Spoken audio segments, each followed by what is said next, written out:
mandar también esta semana. Acuérdense que eso no es calificable, lo de la lesión enorme ahora. Lo que me interesa sobre todo es que lo sepan manejar y también pues el taller del 10% que va a ser el del contrato de arrendamiento, ¿vale? Bueno, muchachos, no sé si tienen alguna duda, alguna pregunta hasta ahora, tanto de lo que va a ser este segundo corte o de lo que estamos viendo. Profe, por ahora, ¿qué nota has sacado del 10% de este corte? No, como les dije, ¿Ninguna? esa es la que voy a sacar. Y yo, acuérdense que yo siempre tengo en cuenta la listo, participación acá en la clase, pues en la clase virtual. Entonces yo siempre trato de ayudarlos por ahí. Pero bueno, precisamente por lo tedioso que es y por la situación en la que estamos, pues no los voy a llenar de talleres ni de tanto trabajo, sino un solo taller. Profesora. Profe, yo tengo una pregunta referente al tema del contrato de arrendamiento en bien inmueble. Dime. Cuando un arrendador pues pone un bien inmueble en arrendamiento, bueno, lo arrienda, se firma el contrato, se tiene que estipular dentro del contrato qué tipo de cláusula para que el arrendatario no subarriende el inmueble. O eso se da, o sea, no hay que ponerlo taxativamente en el contrato. Eso lo puedes, a ver, no tiene que ir arraigado, digamos, a una figura como la cláusula penal o como unas arras. De hecho, las arras cabrían dentro del contrato de arrendamiento. Pero yo lo pondría expreso, o sea, yo lo establecería expreso, cláusula séptima, se establece expresamente que dentro de este contrato está prohibido el subarriendo por parte del arrendatario del inmueble, sea de forma total o parcial, total o parcialmente.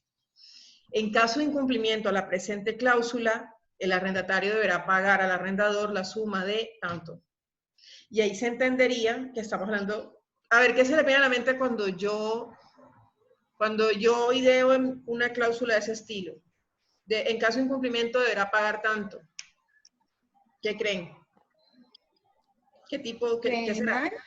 ¿Cómo? ¿Arras? Accidental. ¿Arras? ¿Sí? ¿U otra? No. No, cláusula penal, ¿no? Como una cláusula penal. Cláusula es más penal. la sanción. En caso de incumplimiento deberá pagar. Es una sanción. Recuerden que las arras son una garantía. Es una garantía. Exactamente. De que se va a celebrar el contrato, de que se va a cumplir una obligación. En este caso sería más como una sanción en caso, porque estamos estableciendo una prohibición expresa de subarriendo. Entonces, en este caso sí sería como una especie de cláusula penal, pero sí se puede. ¿Alguien más tiene alguna pregunta? Listo, profe, gracias. Vale. ¿Alguien más tiene alguna pregunta? ¿No? Un silencio. Yo, profe. Dime, hola. Buenas, profe. Yo no entendí muy bien el tema de contrato de arrendamiento compartido y de pensión que habla en la ley. No lo entendí muy bien. ¿La ley 820? Sí, señora. Todavía no hemos llegado ahí. Ahorita vamos a verlo bien porque primero quiero explicar las obligaciones del arrendador y después hablamos del contrato compartido, ¿vale? Vale. Entonces, cuando lleguemos al tema de la ley 820, lo explicamos con calma. ¿Listo? Listo, profe. A ver, ¿quién más tiene alguna pregunta? ¿Más nadie? Vamos a buscar la ley 820 para tenerla por aquí. ¿Más nadie tiene ninguna pregunta? Tanto como pregunta, no, profe, sino con lo que sacó el ministro de Vivienda ahorita con los contratos de arrendamiento. Eso es, pues, no estipuló por cuánto tiempo en total, pero sí se está metiendo, pues, en la parte de la propiedad privada. Pero bueno, en fin, él aclaró creo que esta mañana sobre eso, porque la gente está Yo lo último que vi, eso le iba a preguntar, lo último que lo vi ayer en el noticiero, el del mediodía, donde decían que la congelación como tal, lo que decía el ministro, y fue lo que le entendí, la congelación como tal de los pagos de arriendo, de los cánones, no quiere decir que es la suspensión y que se va a desconocer, sino que por lo menos por ahora, pues no se puede, a ver, el no pago en esta coyuntura no es causal de desalojo. Exacto. No es para dar no es causal de terminación del contrato y posterior desalojo del inmueble. Pero sí va a tener que haber un acuerdo posteriormente entre arrendador y arrendatario para el tema de cómo ponerse al día y pagar estos cánones de arriendo. Acuérdense, yo vi un porcentaje que ayer me aterrorizó, y es que un 85% de las personas que viven arrendadas, los que están en ese tipo de contrato, viven del día a día. Entonces, miren lo que está pasando, por lo menos en Bogotá, con los venezolanos que los desalojaron y ya era una orden por decreto de la alcaldía que estaba prohibido el desalojo en estas circunstancias, en estos momentos, pues precisamente porque creo que habían desalojado a una pareja de personas mayores el fin de semana y parece que el decreto se lo pasaron por el forro, perdónenme la vulgaridad, y empezaron a desalojar a la gente y hasta niños había. Entonces, la idea no es que se les va a condonar o a perdonar el pago de los cánones de arriendo, porque es que como no sabemos en realidad hasta cuándo vaya la cuarentena.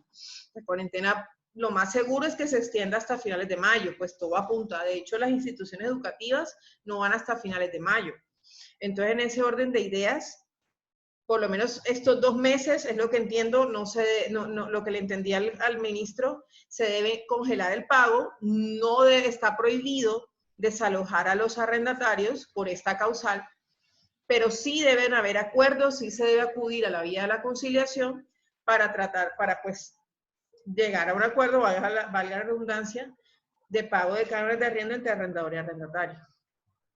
Profe, pero una pregunta, ¿eso no sería algo muy ambiguo? Porque es que deja un aspecto muy amplio en que se pacte entre las partes el pago de los cánones de arrendamiento, ¿sí me entiende? O sea, eso se interpretaría también como el no pago de los arrendamientos por 2 meses y después de los 2 meses empezar a pagarlos.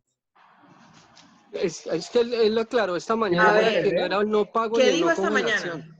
Ajá, ¿qué dijo esta mañana? Él dijo esta No hizo mañana noticiero hoy. que lo que se refería era llegar a un acuerdo para que los días o el tiempo que estuviera la problemática pues que tenemos de salud, se llegara a un acuerdo y se comenzara a pagar después de ese Después de acuerdo. los 2 meses. Digamos, Que no cobraran Dios quiera, intereses la ni hubieran cuarentena se desalojo. levanta definitivamente en junio, que todo apunta a que no. En el mes de junio tiene que haber un acuerdo entre arrendador y arrendatario de estos meses que están atrasados. O sea, de por lo menos marzo a abril, ¿ya? Y digamos mayo, pues hasta ahora todo va así. ¿Qué quiere decir esto? No quiere decir que van a pagar todo una vez. El acuerdo precisamente lo que va a buscar es una flexibilidad porque el tema es las personas que viven del día a día, que en este momento no tienen cómo pagar.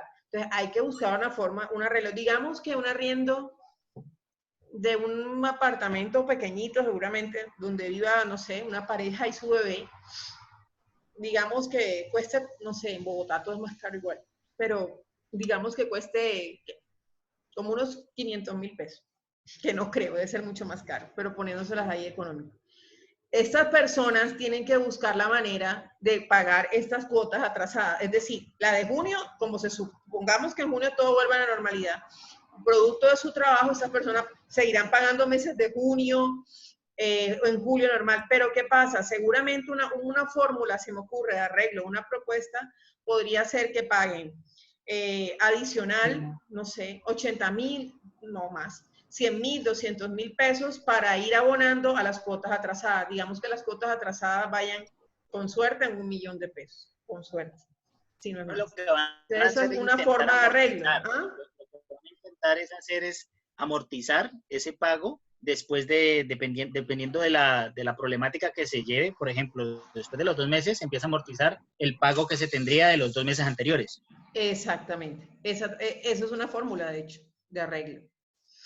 Y es lo que se busca. El mayor problema era los arrendadiarios, los que arriendan habitaciones por un día, como decir los hoteles de paso y de eso, que ese era el mayor problema, porque cómo iba a ser un tipo que arrendaba diario una habitación y sí, porque además no iba a poder aquí no es tanto la crueldad de sacar a la gente, sino es que yo no los he puesto a ellos a vivir aquí, es que solo les arriendo por un día o por 2 días. Pero en el tema de las inmobiliarias, ¿ahí cómo se manejaría si la inmobiliaria? Con más razón, las inmobiliarias deben seguir el decreto del gobierno. ¿Ya? Okay, ahora, pero depende. ¿De qué depende? De la capacidad económica del arrendatario. Porque si ellos tienen cómo probarle digamos, ellos tienen cómo probar a la alcaldía o ante un juez que esta persona sigue devengando un salario, digamos, lo que pasa es que normalmente, yo no quiero sonar, es que no es discriminación, es la realidad.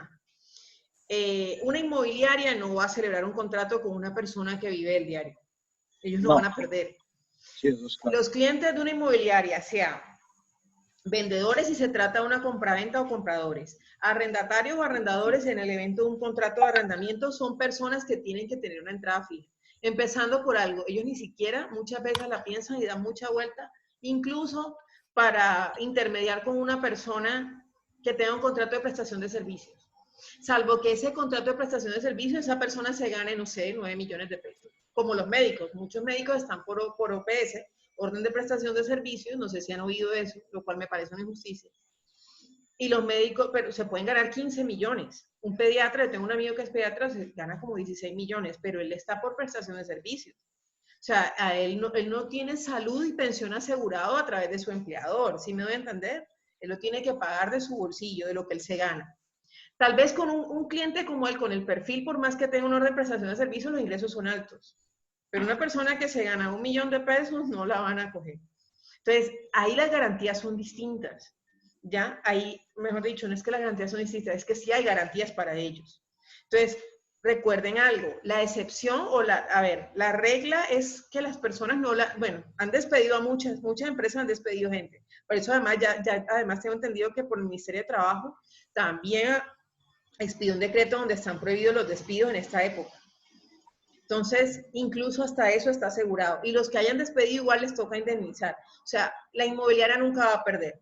Y esas situaciones están contempladas en el contrato, sea de arrendamiento o sea de compraventa, que ellos celebren como intermediarios, ¿ya?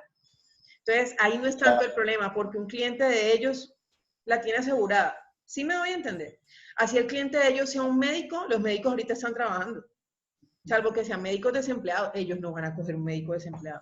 O sea, ellos se curan en salud, ellos se reservan el derecho de admisión a con qué personas y en qué condiciones tiene que tener ese cliente para que ellos les sirvan como intermediarios, sea en calidad de comprador o de vendedor, un contrato de compraventa, como les digo, o sea en calidad de arrendador o arrendatario.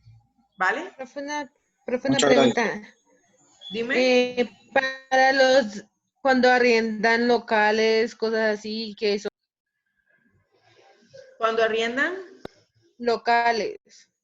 Locales comerciales, lo mismo. Salvo que me digas, como te digo, que es un vendedor muy informal, que no sea a través de una inmobiliaria, que sea una persona natural que se dedica a este negocio. Esas personas también en este momento tienen prohibido, bueno, mentira, con local comercial tendría que leer el decreto, pero estoy casi segura que el local comercial no lo cobija. Estamos hablando del arrendamiento de vivienda urbana porque la vivienda es un derecho fundamental. Pero con vivienda urbana, con local comercial, debe haber una autonomía por parte del arrendador. Ahora, que es demandable y que sí puede ser, obviamente esa orden de desalojo puede ser, digamos, desvirtuada, sí, ante la autoridad competente. El tema es que, desalojar, en este momento los locales comerciales, la mayoría están cerrados, salvo que me digas que es una tienda de barrio. Y la tienda de barrio tiene como producir, o sea, que no es excusa decir que no está ganando. ¿Sí me voy a entender? Pero, profe, el ministro precisamente hoy dijo que no podía haber desalojo ni siquiera por medio de un juez. Pues primero garantizarlo porque los jueces pararon, creo que hasta el 3. Por eso te digo, ni siquiera los jueces. Pero a lo que voy es eso, o sea, primero desalojar a una persona que en este momento no está produciendo, si está en un local comercial tampoco tiene sentido, salvo que me digas que el tipo o el objeto social de ese local comercial, de ese domicilio donde él tiene su negocio, sea una tienda de barrio, que son las que están trabajando, sea lo que se dedique, algo que tenga que ver con el negocio de alimentos, que es lo único que se supone debe estar funcionando ahora. Pues ahí no hay excusa para no pagar. ¿Sí me explico? Porque está ingresando dinero. Una pregunta. ¿Qué pasa con los contratos de los empleados de estos locales comerciales que están cerrados? Pues los puede cancelar, ¿no? Ya eso está prohibido, no puede haber despidos en este momento. Lo que pasa es que a muchas de estas personas... ¿Cómo? O sea, ¿cómo se manejaría lo del pago sabiendo que el local comercial está cerrado y no está vengando pues el presupuesto? Pues está autorizado, es la Pues licencia miren, no ese es el gran remunerada. problema. En los contratos de trabajo, y ya esto es más laboral que arriendo, yo no soy laboralista. Lo que pienso es, normalmente en estas situaciones, las empresas, los empleadores, deben tener un fondo y deben tener, como un backup, como en estas situaciones para poder seguir pagando. Lo que han hecho, y ni siquiera nos vamos a locales comerciales pequeños, vámonos a grandes empresas, ¿cómo será con locales comerciales pequeños? El caso de Avianca. O sea, Avianca, no sé si eso al final está aprobado, pero tengo entendido que ya lo prohibió también el ministerio.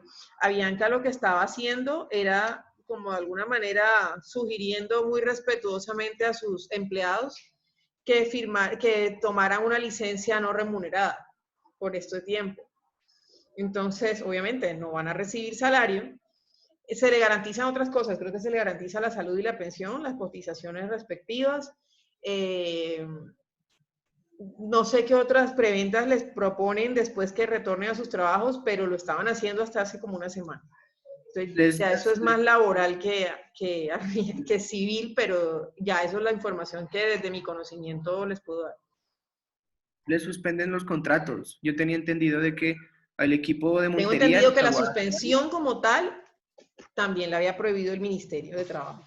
Creo que dieron licencias no remuneradas para que las personas con eso puedan retirar las cesantías. Tengo entendido que en laboral licencia no tiene los mismos efectos jurídicos, no es lo parecido, pero no igual que una licencia no remunerada. No se suspende como tal los efectos del contrato de trabajo, se suspenden el pago, la contraprestación. Pero ya no es lo mismo. Es que es como cuando el empleado solicita una licencia, o sea, lo hicieron así, pero que la empresa en este momento les diera una licencia no remunerada, como decir, por 15 días máximo, creo que era por 30. Entonces, lo que hacían era pagarle la seguridad social, toda la vinculación. Pues eso les digo, seguía, por lo menos eso lo tienen garantizado. El tema de seguridad social, la cotización salud, pensión, sí la tienen garantizada, pero pues no van a recibir un salario. Y eso pero hay una circular que hablaba sobre la prohibición a los empleadores de coaccionar a los trabajadores sobre tomar la licencia no remunerada, ¿no? Que creo que eso fue como la semana pasada. Sí, no era obligatorio, ¿no? No es obligatorio. No, es que eso no es obligatorio, no, y además si llegan a hacerlo obligatorio y se pueden ganar, y ahí sí el ministerio les puede caer encima, les puede auditar, porque no los pueden obligar. Entonces, todas las pequeñas y medianas empresas y grandes, con más razón, deben prever estas. Lo que pasa es que nadie pensó que algo así iba a pasar, que nos iba a caer una pandemia después de la última que se registró en la historia, pues que fue en España, la gripe española hace 100 años, pensaron que volvía a pasar, pues que no fuera a pasar a nosotros, pero situaciones de contingencia sí las deben prever. Sí, que hay empleados por no perder totalmente el trabajo, pues aceptan la licencia. Hay muchos. Yo tengo entendido que en Avianca muchos aceptaron la licencia. La eficiencia sería allí, por ejemplo, lo que hizo mucha gente, que fue lo de mandar a vacaciones a muchas personas que aún así pues tenían su pago de vacaciones. Pero las vacaciones son pagas. Claro, pero igualmente, profe, esa sería como una estrategia como dentro de lo que cabe, pues evitar tener Lo que pasa, bueno, depende del salario, pero recuerden que equivale a 15 días, entonces tampoco es mucho. Bueno, a no ser que me digas que tienes un salario integral, no sé, pero... No, la cosa es, profe, que para evitar meterse en un problema como tal, como empresa, sería como es una estrategia, ¿me entiende? Porque digamos, si tú en este momento lo haces como una licencia no remunerada, pues en este momento no se puede. Eso sería como Exactamente. Yo pensaba lo mismo, pero en la empresa sucedió lo contrario. A todo el mundo, los que salían a vacaciones esta temporada, desde que empezó pues lo del COVID, les cancelaron las vacaciones, se las aplazaron a todas. ¿Por qué? Porque pues mucha gente ya tenía destino de viaje y todo eso, entonces tenían que presentar las pruebas para poder o se las adelantaron. No. Algunos se las adelantaron. En la empresa nosotros antes las que le cancelaron a todo el mundo, o sea, nadie salió a vacaciones. Ok. Más bien optaron por hacer el trabajo virtual, que la gente estuviera en casa. Lo que pasa es que no todas se lo digo yo porque yo tengo convenios, pues la universidad, la facultad tiene convenios con entidades, con empresas, y muchos estudiantes, pues de semestres más avanzados, estaban yendo a las entidades a hacer su práctica, pero bueno, casi todas me dijeron que manejan la modalidad de trabajo en casa, pero una no, y yo tenía 4 estudiantes ahí, y ahora están colgados, entonces pues me toca reasignarlos. Entonces, me imagino, no sé si son ellos que son practicantes y no devengan ningún tipo de, no tienen ningún tipo, no disfrutan ninguna contraprestación, no sé cómo estarán haciendo con los empleados que tienen ahí. Obviamente me reservo el nombre de la empresa. Muchachos, no soy laboralista, tengo que continuar con civil. Entonces, seguimos que seguir con el contrato de arrendamiento, pero quería preguntarles si les había quedado alguna duda sobre las generalidades que vimos la semana pasada del contrato de arrendamiento, pues, de cosas. De arrendamiento, vimos arrendamiento de cosas, vimos arrendamiento, pues, de vivienda urbana. Venga, profe, yo tengo una duda. Lo que pasa es que yo tengo, en torno a lo de la intervención del título en el contrato de arrendamiento, ¿eso puede recaer ahí en algún tipo de contexto? ¿Puede qué? La intervención del título puede recaer en algún momento en un contrato de arrendamiento. Eso Sí. no entra ahí, ¿no? Sí, claro. No es común, no es lo común. En realidad es una excepción y como les digo, la Corte Suprema la trató por allá en el año 2002 y de hecho uno la ve solo en el libro de Bonivento. De hecho yo aprendí de ella, fue estudiando con el libro de Bonivento, pero en la práctica nunca he visto que alguien alegue intervención del título para poder adquirir un bien por prescripción, no. O sea, intervención del título en virtud de un contrato de arrendamiento nunca lo he visto. Es que no es común. No es común porque, como les digo, es un título que cae en desuso por el paso del tiempo. Pero no es una mera prescripción. Bueno, es una prescripción extraordinaria porque no hay un justo título tampoco. Pero es atípico, no es normal. Tú das un bien en arrendamiento, seas el dueño o no, tú esperas algún tipo de contraprestación, no vas a dejar el contrato tirado, hablando pues en términos coloquiales. Pero, una cosa, el contrato profe, el contrato de arrendamiento entonces no sería tomado en cuenta como un derecho real, ¿cierto? No. Como te digo, eso es una excepción. Y es en virtud, o sea, se puede alegar en un proceso de pertenencia, pero en virtud de una prescripción extraordinaria, porque falta el justo título precisamente, porque no constituye un derecho real. Es un mero paso del tiempo que ha hecho lo suyo, ¿ya? Y que nadie ha alegado un mejor derecho en todo este tiempo. Y yo, siendo la arrendataria, solo tengo la mera tenencia, pero ha pasado el tiempo y ya empiezo a tener ánimo como de señora y dueña, pero no tengo un justo título. ¿Es claro eso? Sí. Profe, yo tengo ahí una pregunta. Dime. Es que uno se puede volver poseedor de buena fe y de mala fe. De mala fe, si uno se queda en la casa, digamos que uno sabe que tiene un dueño y uno no pague y uno se queda ahí durante 10 años. Pero de buena fe, ¿cómo sería de buena fe? ¿Cómo sería un poseedor de buena fe? Es que la intervención del título no implica una mala fe. La misma intervención del título, a ver, yo hice todo lo posible por buscar al arrendador. Yo he hecho todas las formas. He tratado de localizar la familia. Le he mandado correos. El teléfono al que lo he llamado está apagado, por decir algo. Le he escrito, mejor dicho, lo he buscado en redes sociales. Tal vez yo he hecho, además, eso es actuar de buena fe. ¿Ya? Eso no es no es poseedor. Hay una mera tenencia, y posesión y mera tenencia no son lo mismo, porque a través de la posesión la posesión implica un derecho real, la mera tenencia no. Pero igual yo he actuado de buena fe. O sea, si hablamos de los actos, ahí se reflejan y ahí están las pruebas. Pero digamos que esto fue hace 10 años y no aparece nadie. Y claro, yo empiezo a tener ánimos de señora y dueña. Tal vez yo he hecho mejoras en el inmueble, ¿ya? Nadie aparece. Yo tengo mis pruebas en el evento de que me presenten una demanda por pertenencia y aparezca el dueño. Pero nunca apareció, nunca dio la cara. Ahora, si le quieres agregar más ingredientes a la novena de Ñércale, el dueño no era el arrendador y no tenía ni idea. Bueno, ya ahí se va otra cosa y aplicamos por analogía el tema de saneamiento por evicción y todo esto. Ya eso es otra cosa. Pero la mala fe no está si yo he hecho lo posible por localizar a ese arrendador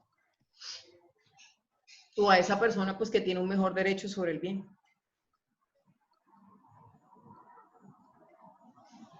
¿Aló? ¿Se entiende o no? Vale. Sí, señora.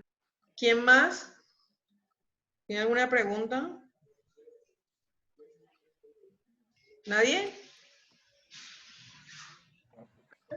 Todos al tiempo, por favor. ¿Está claro? Profe. Profe, siga. Dime, ¿quién me habla? Isabela Gómez. Profesor, tú sí vas a explicar la ley, ¿cierto? Porque de pronto pues uno le surge una duda mientras explicas.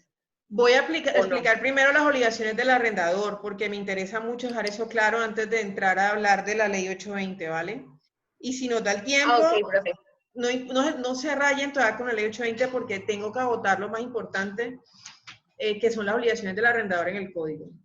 Y pues si nos da el tiempo, obviamente ya vamos a tratar el tema de la ley 820. La ley 820 toca de todo.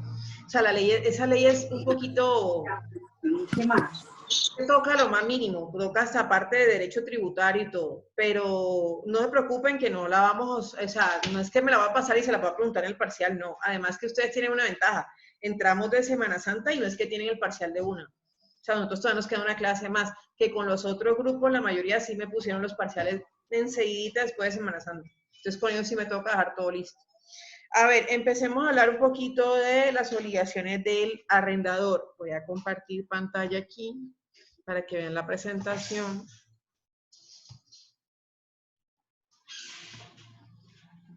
¿Se ve? No, a mí no me sale nada. Ah, ya. ¿Ya? Está cargando. A mí me sale, No, me se ve está nada. cargando. No, no sale. No. Bueno, denme un segundo, esperen a ver. Ya, ahora sí. Ya salió. Ah, preciso cuando me dijeron me salí. Denme un segundo. ¿Y ahora? Sí, profe. Listo, profe, ahí. Bueno. A ver, muchachos, la ley es que en esta parte es muy parecido a las normas o a la normatividad o a la regulación en cuanto a los contratos de compraventa. La ley establece 3 obligaciones principales en cabeza del arrendador. La primera es la entrega al arrendatario de la cosa arrendada. La segunda es mantener la cosa en estado de servir. Y la tercera es liberar al arrendatario de cualquier perturbación. Ahorita vamos a hablar de esas perturbaciones.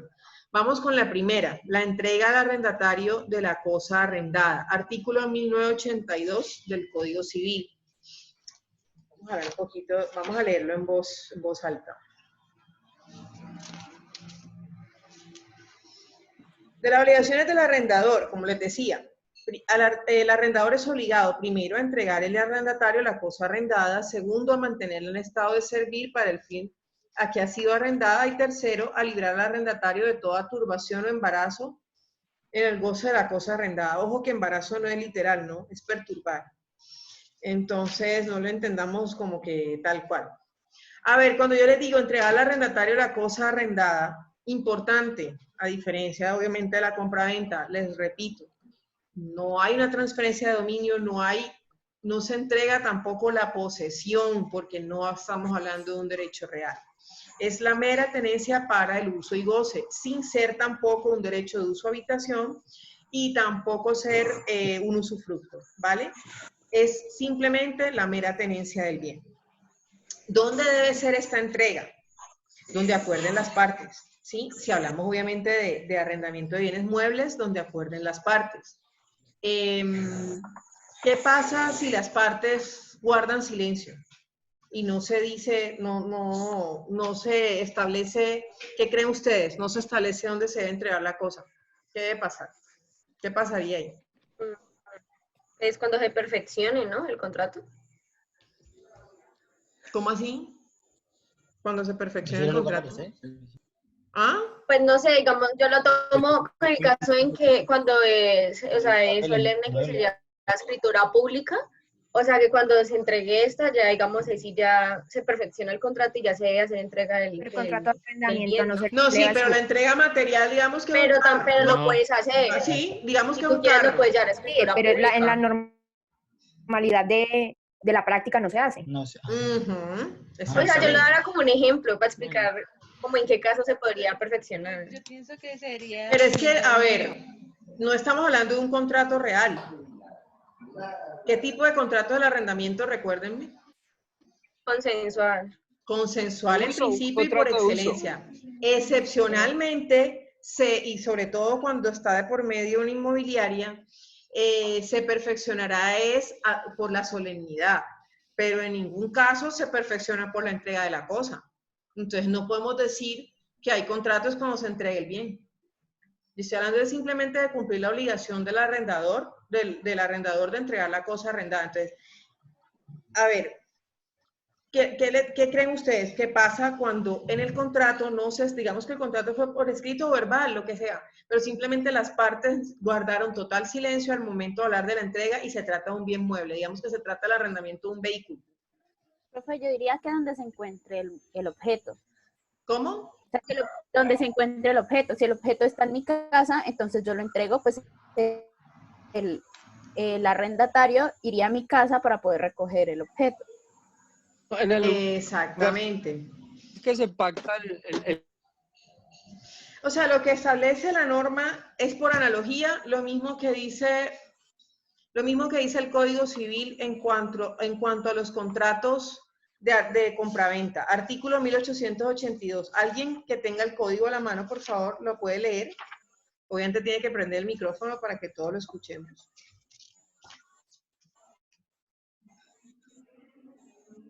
¿Artículo qué, profe? ¿Quién lo quiere leer? ¿Juan Diego?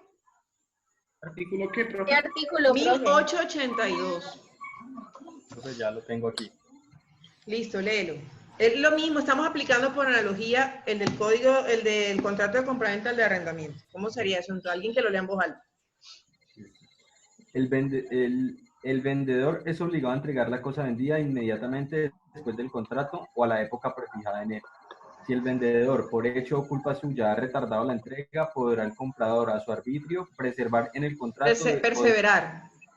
Perseverar en el contrato de desistir de él.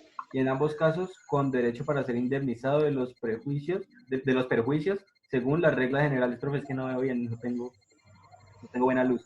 Todo lo cual se entiende si el comprador ha pagado o está pronto a pagar el precio íntegro o ha estipulado pagar a plazo. Pero si después del contrato hubiere menguado considerablemente la fortuna del comprador, de modo que el vendedor se halla en peligro inminente de perder el precio, no se podrá exigir la entrega aunque se haya estipulado plazo para el pago del precio, sino pagando o asegurando el pago. Eso tenemos que adecuarlo, adaptarlo, porque obviamente estamos hablando de obligaciones diferentes. Ya, o sea, sí son obligaciones de dar en este caso, pero ya sabemos que el contrato de arrendamiento es una obligación de tracto sucesivo y pues la de compraventa es de ejecución instantánea. Entonces les voy a leer otra vez y lo vamos a adaptar. El arrendador o el vendedor es obligado a entregar la cosa arrendada inmediatamente después del contrato o a la época prefijada en él. Si el vendedor, en este caso arrendador, por hecho o culpa suya ha retardado la entrega, podrá el arrendatario a su arbitrio perseverar en el contrato o desistir de él, y en ambos casos con derecho para ser indemnizado de los perjuicios según las reglas generales. A ver. Y de hecho, en el taller hay un casito que toca este tema.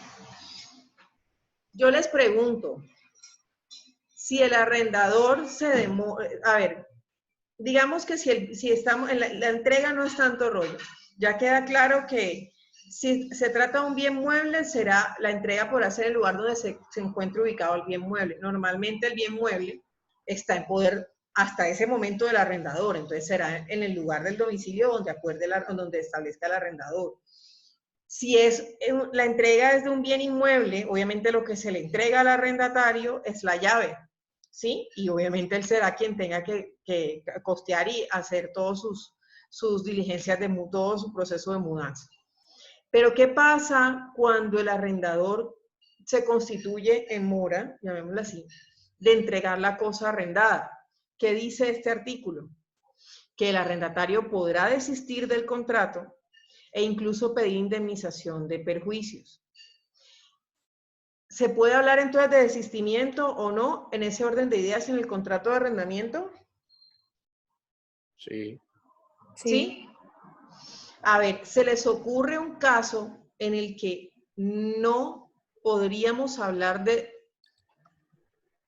¿De desistimiento un contrato de arrendamiento?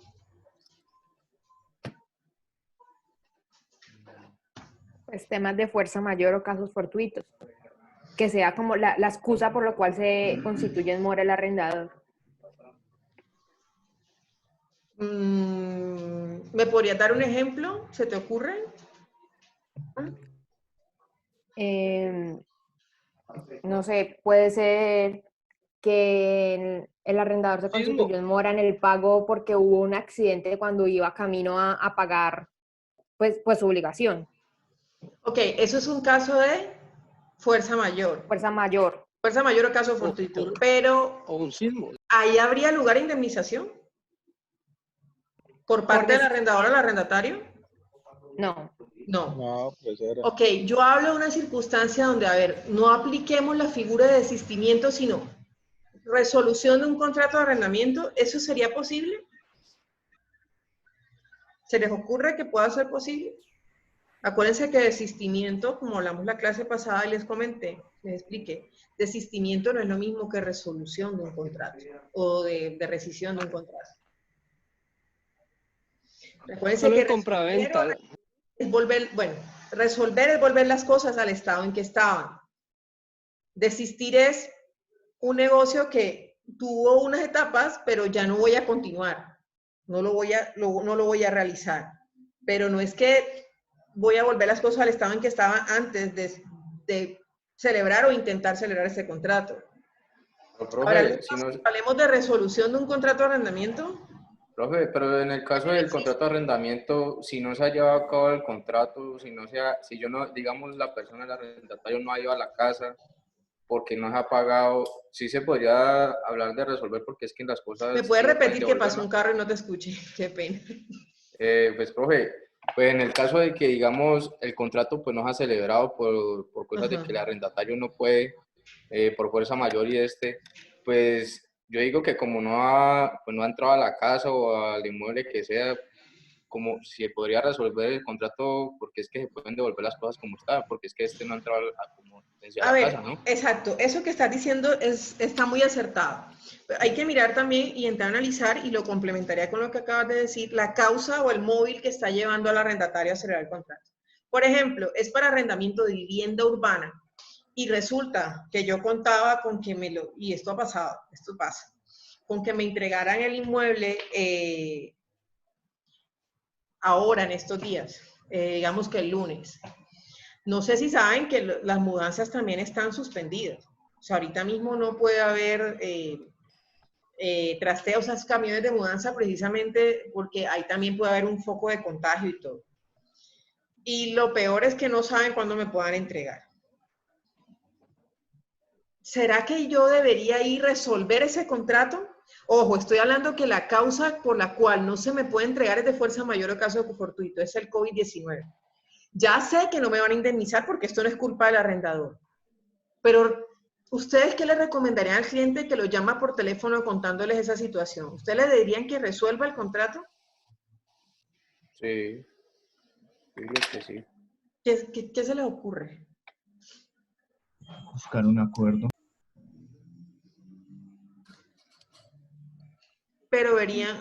Pero ¿cómo sería ese acuerdo? Porque es que no sabemos hasta cuándo vamos a estar en estas. Sí, pero hasta que esto no pase no se puede hacer absolutamente nada más. Entonces, da igual, o sea, sería dejarlas, como suspender el contrato, dejar las cosas quietas como están y esperar a que todo quede. Exacto, en una circunstancia como esta, yo no resolvería el contrato. Yo lo que hago es trato de arreglar... o sea, que se congelaran, digamos, los términos de entrega del inmueble. Obviamente no me puedes cobrar estos canos de estos meses que se generarían. Yo haría un otro sí del contrato. El tema es que no hay notarías. Entonces, complicada la cosa, porque, o sea, yo lo dejaría por escrito, pero el tema es, bueno, igual la norma no dice como tal que las firmas deben ser autenticadas en notaría, sino por un tema de garantista.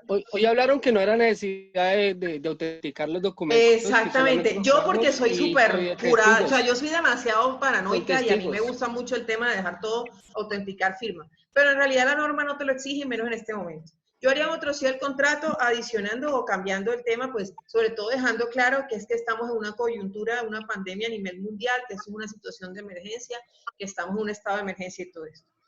Ok, ya sabemos ahí que no vale la pena en realidad resolver el contrato, esperemos que la situación se restablezca y pues ya yo me mudo y veo ahora pues para dónde cojo o dónde me puedo quedar mientras tanto, si ya tenía que entregar el inmueble o algo así. Igual ya sabemos que los desalojos están prohibidos. Pero no nos vayamos a la situación tan trágica, la coyuntura que tenemos ahora. A mí siempre pienso en este ejemplo. Una persona que se va de vacaciones con su familia, digamos en temporada, si no estuviéramos en COVID-19, en Semana Santa, y se va para Santa Marta y se va para una cabaña, ¿sí? Y alquiló una cabaña en el Rodadero. Y la idea era hacer uso de la cabaña a partir del día sábado hasta el sábado siguiente, una semana. Resulta que mañana se ponen a hacer maletas y el viernes en la noche lo llama el arrendador y le dice que no le puede entregar la cabaña porque resulta que tuvo un inconveniente con el arrendador anterior, con el arrendatario anterior, y el arrendatario anterior no se va a ir todavía sino hasta el día miércoles. ¿En esas circunstancias sí sería conveniente o no resolver ese contrato? Obvio.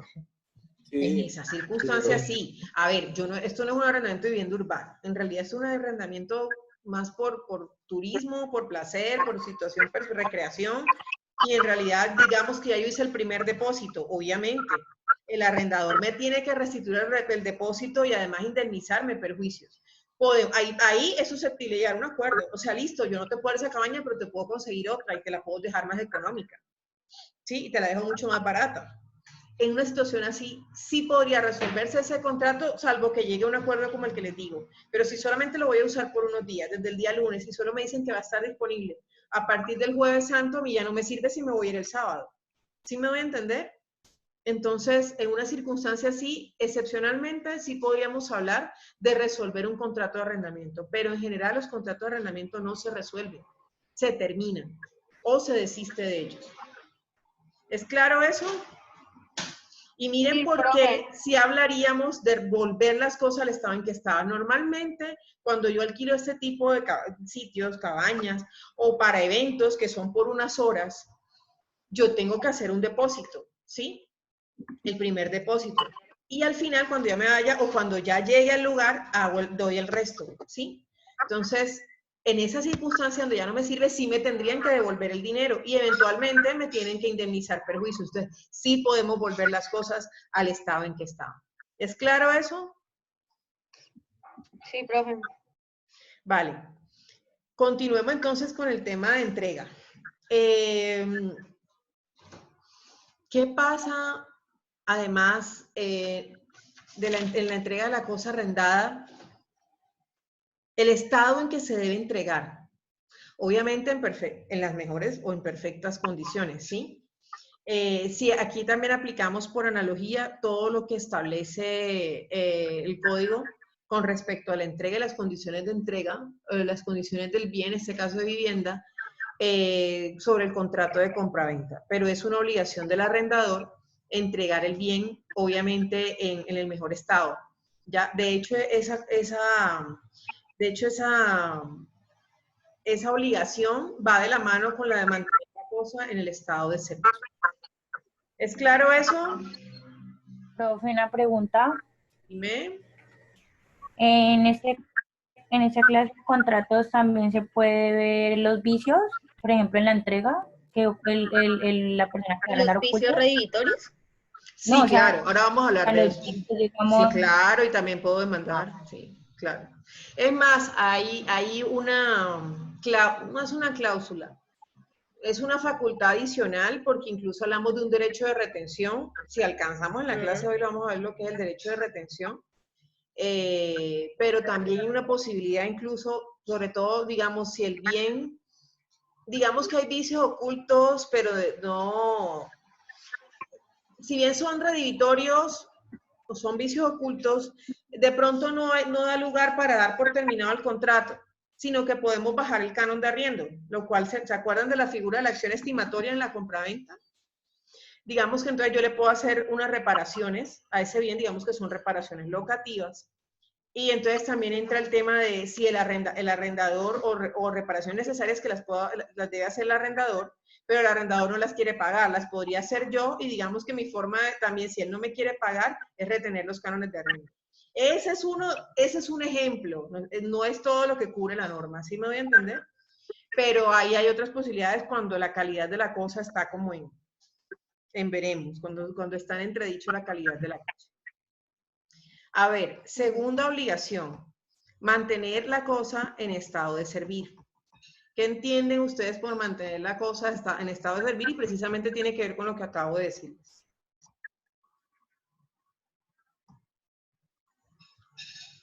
Al estado inicial. Mantener la cosa. Que se pueda usar. Que esté... No les escucho, muchachos. ¿Ustedes me escuchan? Hola. ¿Me escuchan? Es que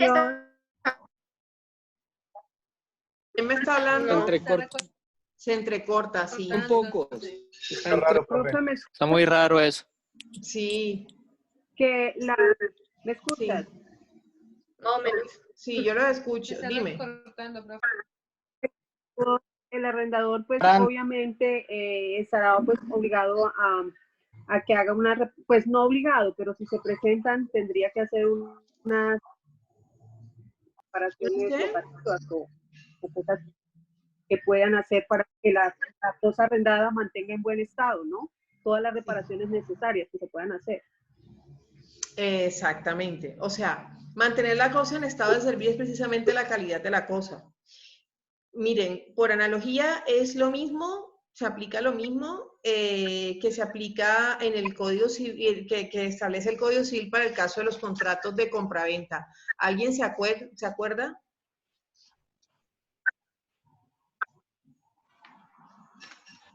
¿Cuáles son? ¿Cuáles? Que se intercortó. Ajá, ¿cuál es la pregunta? Es que no escuchó. Ok, la pregunta es que por analogía se aplican las mismas normas que se aplican para el código, para la compraventa en el Código Civil. ¿Se acuerdan las reparaciones necesarias? ¿No? Es que no se escucha bien. Qué pena, profe, se cortó. Las reparaciones locativas y necesarias. Un segundito, esperen a ver, porque no sé qué puede estar pasando. ¿A ustedes les sale por raticos, por momentos, un mensaje que dice que el internet, su conexión está inestable o no? No. A mí me salió como 2 veces, ya no me ha vuelto a salir. ¿Ahora me escuchan? A veces sí, profe. ¿Qué sería? No sé, no es tan raro. Bueno, a ver, muchachos, resulta que cuando el bien, obviamente estamos hablando de un contrato de arriendo, el bien puede tener, y eso también pasa en los contratos de compraventa, no sé si recuerdan eso, el bien puede tener deterioro, ¿sí? Por el uso, por el tiempo, depende de las condiciones. Cuando uno compra un bien, a veces lo compra en muy buen estado en el sentido de que de pronto, cuando adquiere. A veces lo compra en buen estado porque de pronto el vendedor le ha invertido. A veces no, a veces simplemente no es que esté en mal estado ni deteriorado, porque ya estaríamos hablando de vicios o incluso ocultos si no nos dan la información. Pero también digamos que somos nosotros quienes tenemos que invertirle cuando estamos hablando de una compraventa. Más o menos lo mismo sucede cuando se trata de un contrato de arrendamiento. En los contratos de arrendamiento, el bien también, con más razón si ya venía siendo arrendado hace tiempo, por el uso también se puede deteriorar. Existen entonces reparaciones necesarias y reparaciones locativas. ¿Sí? Compartir pantalla aquí un momentico para que lo vean, ya les digo. Para que vean la diapositiva. ¿Me escuchan? Sí, profe. Sí, profe. Ok, denme un segundo para ponerles aquí la diapositiva. A ver, ¿qué son las reparaciones? ¿Ven la presentación? Sí. A ver, las reparaciones necesarias corren por cuenta del arrendador. Las reparaciones locativas corren por cuenta del arrendatario. ¿Qué son las reparaciones necesarias? aquellas que se deben hacer y que van sobre la esencia o sobre todo la razón por la cual yo celebré el contrato de arrendamiento. ¿A qué me refiero? Las reparaciones necesarias son sobre la estructura y las bases del bien. O sea, son, precisamente la palabra dice, son necesarias y son básicas y se requieren para que al bien se le pueda dar el uso, para que el bien se le pueda dar el uso por el cual yo lo arrendé o por el cual yo lo tomé en arriendo. ¿Ya? Por ejemplo, si yo arriendo un apartamento y ese apartamento tiene un problema en la tubería, yo siempre me voy al tema de tuberías, de vigas, porque me parece fundamental, de cielo raso, de techos. Digamos que hay un problema de cielo raso y el cielo raso tiene un semejante hueco. Y obviamente cuando llueve es terrible, aparte de la humedad, aparte de que se me puede meter un animal, o sea, 20.000 cosas.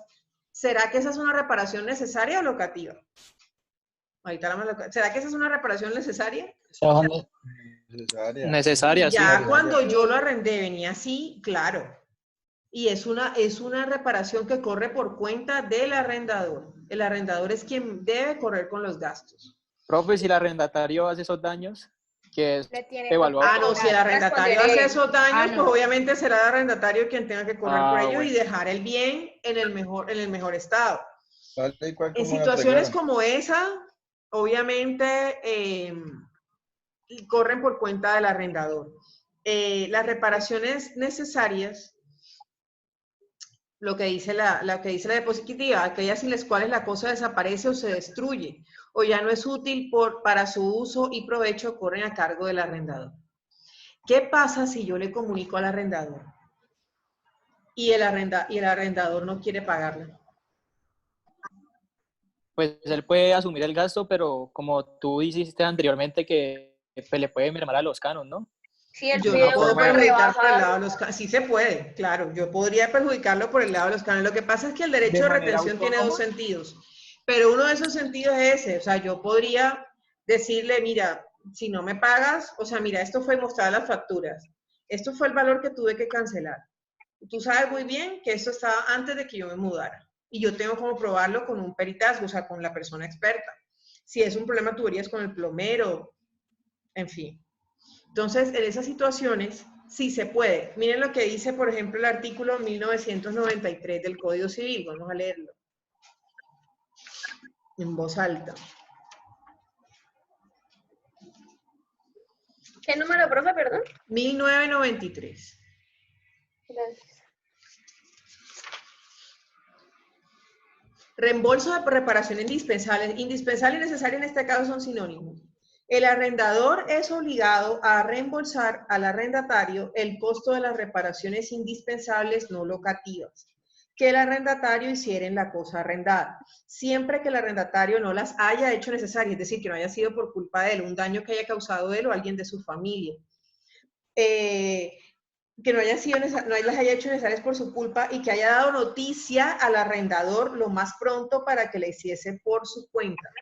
Si la noticia no pudo darse en tiempo o si el arrendador no trató de hacer oportunamente las reparaciones, se abonará al arrendatario su costo razonable. A ver,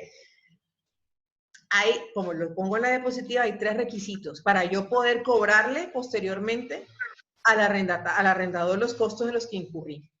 Que no hayan sido necesarias por mi culpa. O sea, que ya este daño estaba y yo tengo además cómo probarlo. Antes de yo mudarme. ¿Sí? Sobre todo eso. Que yo al arrendatario, una vez notado, detectado el daño, yo le haya hecho saber, le haya notificado de esa situación que se está presentando. Digamos que intenté notificarle y no he logrado comunicarme con él. Entonces, en una situación de esas, tengo que dejar constancia que he tratado de comunicarme con el arrendador y no aparece. Como sea, tengo que dejar constancia. Que él me dio un teléfono y está apagado, que le mando mensajes por WhatsApp, también es una forma, y no le llegan. O sea, 20.000 razones. Que le mando correos, que hablo con la familia de él y la persona, el arrendador, no aparece. O que habiéndole informado la situación, ya él tiene conocimiento, pero no ha resuelto, no me ha mandado un plomero o una persona experta para que venga a reparar la situación y a mí esto me está causando perjuicios. digamos que es un daño de tuberías. Y cada vez que se usa el baño es un desastre. O sea, suena un poco asqueroso, pero puede pasar. Entonces, en situaciones como esa, obviamente yo tengo que tomar acción y el arrendador no me resuelve. En esos casos yo tengo derecho a pedirle que me restituya el dinero.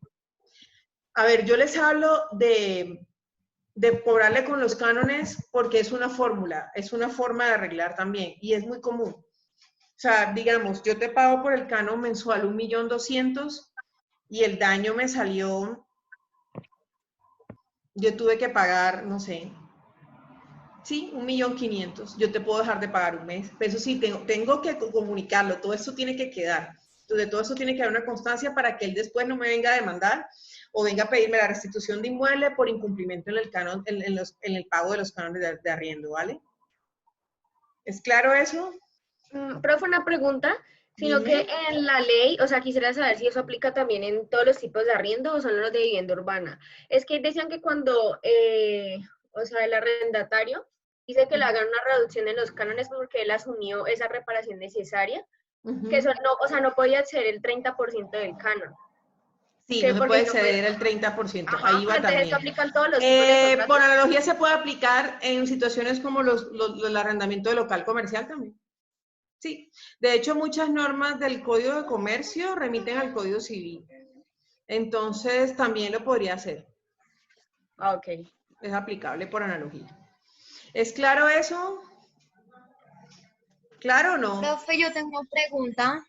Dime.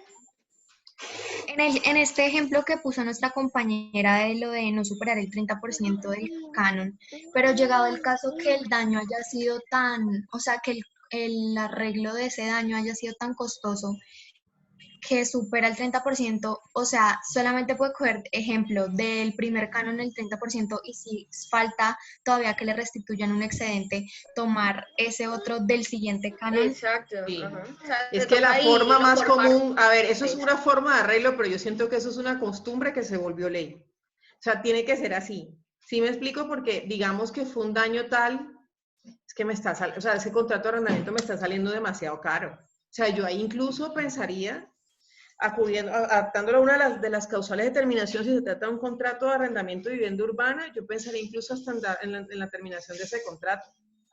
O sea, yo poniéndome, no sé si me estoy entendiendo, yo poniéndome en la posición de arrendataria. O sea, yo estoy invirtiendo una cantidad de plata en un bien que nunca va a ser mío. ¿Sí me estoy a entender? O sea, a mí eso ya no me reporta beneficios. Entonces, podría ser adaptándolo a la causal de la ley 820, determinación del contrato, también podría darse por terminado, pero digamos que ya lo asumí.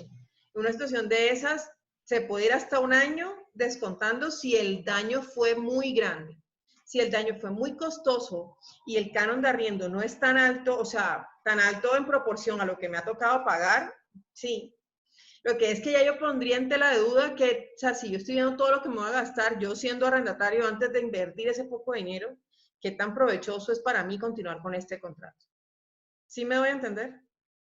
Profe, una pregunta. Dime. Y por decir, si el contrato está por un año, pues normalmente en las inmobiliarias es así, ¿no? Sí. Es por un año y pues el inmueble tiene pues un daño y nada que responden, entonces pues uno Pero es que con ya inmobiliaria la cosa camina diferente. O sea, la gente normalmente dice que las inmobiliarias benefician es al vendedor cuando es compraventa y al arrendador cuando es arrendamiento. No siempre. Y ahí puedo hablarles con nombres. No, ojo que yo no trabajo con ellos, ni los asesores, ni mucho menos, sino que tuve mi experiencia alguna vez hace mucho tiempo. Pero, por ejemplo, Bienco, yo no sé si es que ellos sabían que yo era abogada y trabajaba el tema de contrato, no sé. Pero Bienco caminaba. O sea, ¿a qué me refiero? Sí tienen unos costos excesivos, sobre todo en el tema, ellos se reservan ese derecho y me parece súper injusto, que te van a aumentar, no sé si han visto alguna vez alguna factura de cobro de Bienco. Los primeros 5 días, yo recuerdo en ese momento, yo recién me mudé a Cali, yo pagaba 850. Al 6º día ya estaba pagando 920. Al día 12, bueno, la última cuota O sea, el último, si yo pagaba a finales de mes, ya estaba pagando como 1.100.000, o sea, era absurdo. Pero, o sea, ahí con que tú pagues los 5 primeros días no va a pasar nada. Pero, por ejemplo, a mí era una reparación locativa literal. Podía ser algo tan tonto como que se dañó, esto donde están los, no sé cómo se llama esta cosita, donde están los... donde uno apaga y prende la luz. Los breques, profe, los breques. ¿Cómo se llama? ¿Los qué? Breques. No, bueno, esa cosita una vez se desprendió y enseguida llamaron al arrendador. Y él me la reparó. Y yo, la verdad, yo ahí sí tengo que reconocer que fui una viva.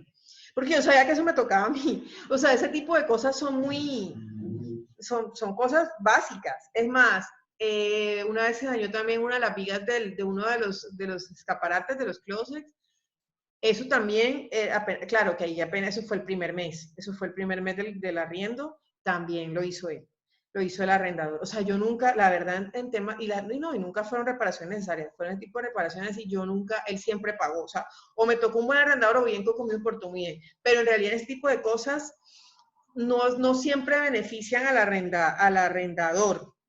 O sea, me refiero a que se toman, o sea, literal se apegan mucho a la norma cuando dicen que el bien se tiene que mantener en estado de servir, pero la norma es clara al decir, si bien el arrendador tiene la obligación de mantener en estado de servir, también hay reparaciones, también hay daños que pueden ser por el uso que le está dando, la mera tenencia que está en manos del arrendatario y que bien pueden correr, como vamos a ver ahora, que son las reparaciones locativas. Y, perdón, bien pueden correr por cuenta del arrendatario. Entonces, no siempre es el arrendador el que tiene las de ganar en situaciones como esta. No sé si ahí me doy a entender un poco. No sé si es claro a la inquietud que tenías, Natalia. ¿Era Natalia la que estaba hablando? No, la que hizo la pregunta fue, creo que Camila. Sí, fue yo. Sí, Oiga, profe, que... la pregunta, a ver si la contesté o no. Que, pues, en el caso de que el contrato durara un año y se presentara una de esas, pues, circunstancias y, pues, el arrendador no respondiera. Circunstancia de reparación necesaria. Ajá. Y que fue muy costosa, muy alta. ¿A eso es lo que te refieres? Pues mira, sí, definitivamente. Sí, pero o sea, como que... Dime. Como que yo no tengo, pues yo sé que yo no tengo que responder por eso. Entonces, pues yo no respondo, pero pues eso pues, es necesario para vivir en el bien. Sí, en ese momento entonces, lo hiciste, Ajá, entonces pues yo ya quiero como parar el contrato ahí, pero el contrato es por un año. Entonces, pero te digo, a ver, esa puede ser una causal de terminación si el arrendador no ha cumplido su obligación de mantener la cosa en estado de servicio. Si definitivamente en este momento no ves como que solución a dar por terminado el contrato por la razón que sea, porque te queda muy difícil, porque no tienes tiempo de buscar otro inmueble, lo que sea. En situaciones como esas, ahí hay que mirar. Si el contrato fue por un año y ni siquiera, digamos, estamos en el 8º mes, y ni los 4 meses que siguen, haciendo el descuento hasta el 30% del canon, alcanzan para pagar lo que invertiste, o sea, lo cual, pues, yo pienso que una persona que deje llegar a esa instancia es porque estuvo muy mal asesorada, y ni siquiera si fue por inmobiliaria, ni siquiera por inmobiliaria, sino porque de pronto no buscó abogado, porque de pronto le asesoraron mal, etcétera. Pero si te llega a pasar eso y te dejas así con el agua hasta el cuello, ya hay que llegar a un acuerdo con el arrendador, para que el arrendador le va a tocar pagar entonces ya en dinero literal lo que le está debiendo al arrendatario. ¿Ya? Y si, digamos, no cumple, yo tengo un título. ¿Han oído hablar del proceso ejecutivo? ¿Saben cuál es el proceso ejecutivo? Sí, profe. Sí. Yo podría, obviamente tengo que hacer firmar a esta persona, pero el mismo contrato me sirve como prueba, dependiendo también de la cláusula del contrato. Obviamente, cómo esté redactado, pero un contrato de arrendamiento que tenga todas las cláusulas, donde esté además la obligación que debe estar de mantener la cosa en estado de servir, me puede servir como título a mí, como arrendatario. Más todas las pruebas de la inversión que hice, de la reparación necesaria, para posteriormente iniciar el proceso ejecutivo, la acción ejecutiva contra el arrendador para que me pague lo que me debe, teniendo en cuenta que el contrato, perdón, de arrendamiento ya se encuentra terminado y que ni siquiera así me ha logrado cancelar todo lo que pagué. ¿Me estoy dando a entender? Sí, profe. Otra opción o fórmula de arreglo, no des por terminado el contrato todavía. Dale un otro sí 6 meses más. O el tiempo que se requiera hasta que me pague. ¿Sí me doy a entender? Ah, ya, profe. Sí, esa era la... Estas son, ojo, esto es mecanismos alternos de resolución de conflictos. Ojo, no estoy diciendo que esto no lo dice la norma como tal, pero es una fórmula de arreglo para yo poder, como arrendataria, asegurar mi plata. ¿Sí me doy a entender? Sí, profe, una pregunta. En el primer ejemplo de poder llevar este caso a un proceso ejecutivo, el contrato debería tener la cláusula de mérito ejecutivo. O sea, si no la tiene, yo no lo podría hacer. A ver, propiamente si no lo dice, no es que no lo puedas hacer. Porque si contiene la obligación clara, expresa y exigible, el juez te lo podría valer como título para iniciar la acción ejecutiva. Pero normalmente todos los contratos, arrendamiento, compraventa, todo contrato unilateral establece que este documento presta mérito ejecutivo para iniciar la acción ante el juez competente. Entonces, sí. O sea, si no lo dice y yo me veo ahora en la necesidad de demanda, presenta la acción que igual, mientras esté claro que hubo un incumplimiento de una obligación clara, expresa y exigible contenida en ese documento, el juez te la va a valer.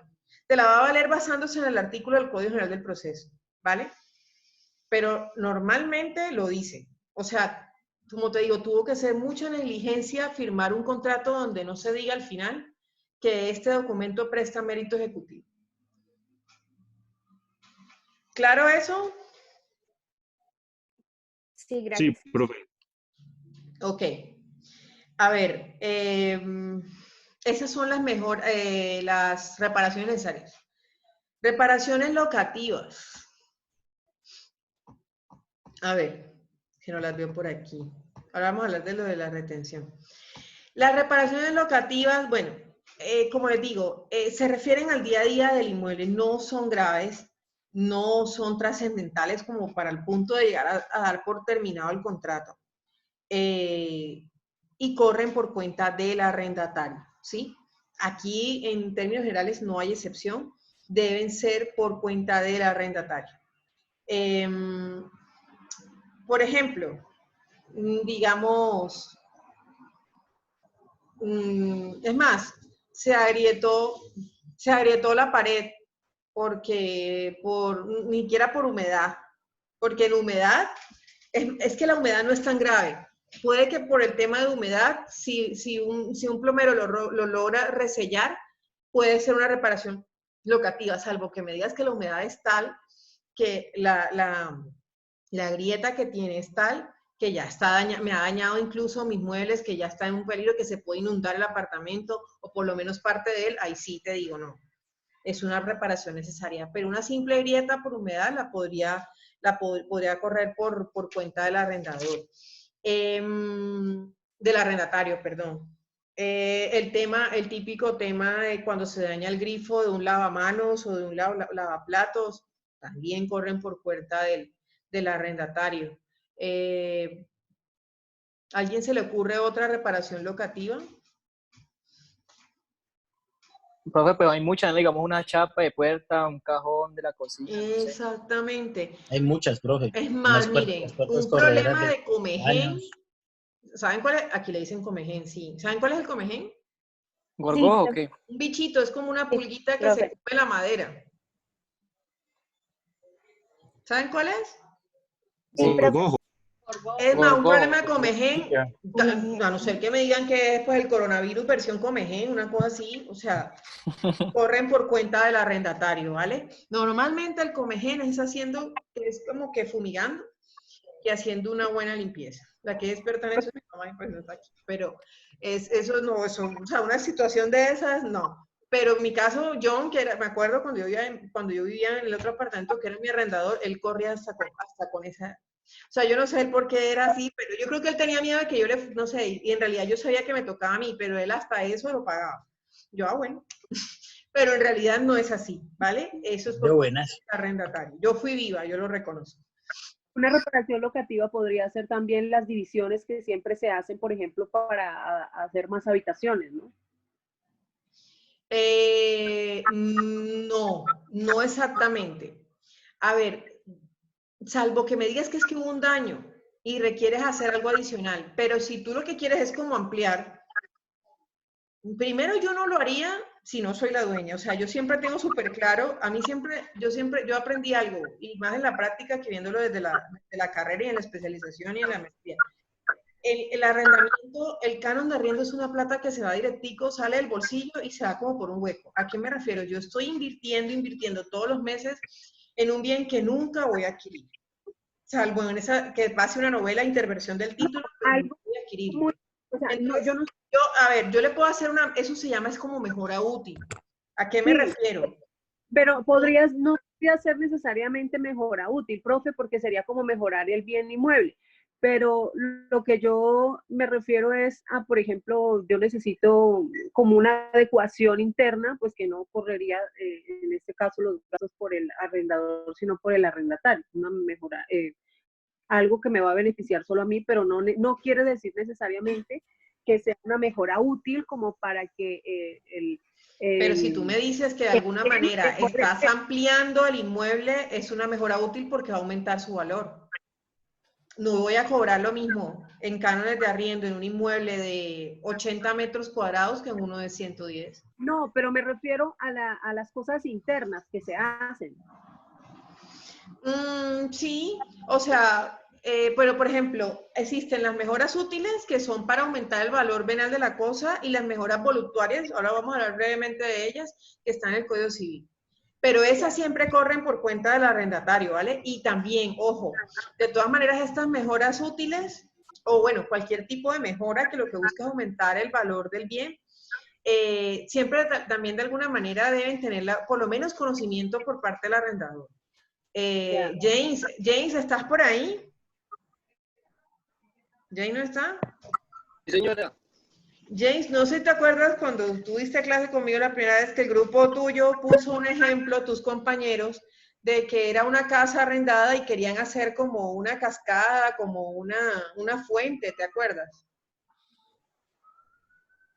Pero con nosotros no. Bueno, yo recuerdo, era una cosa súper exagerada que se la montaron al pobre Luis cuando puso el ejemplo porque él decía que él quería entrar todas las veces a la casa a ver cómo estaba la mejora.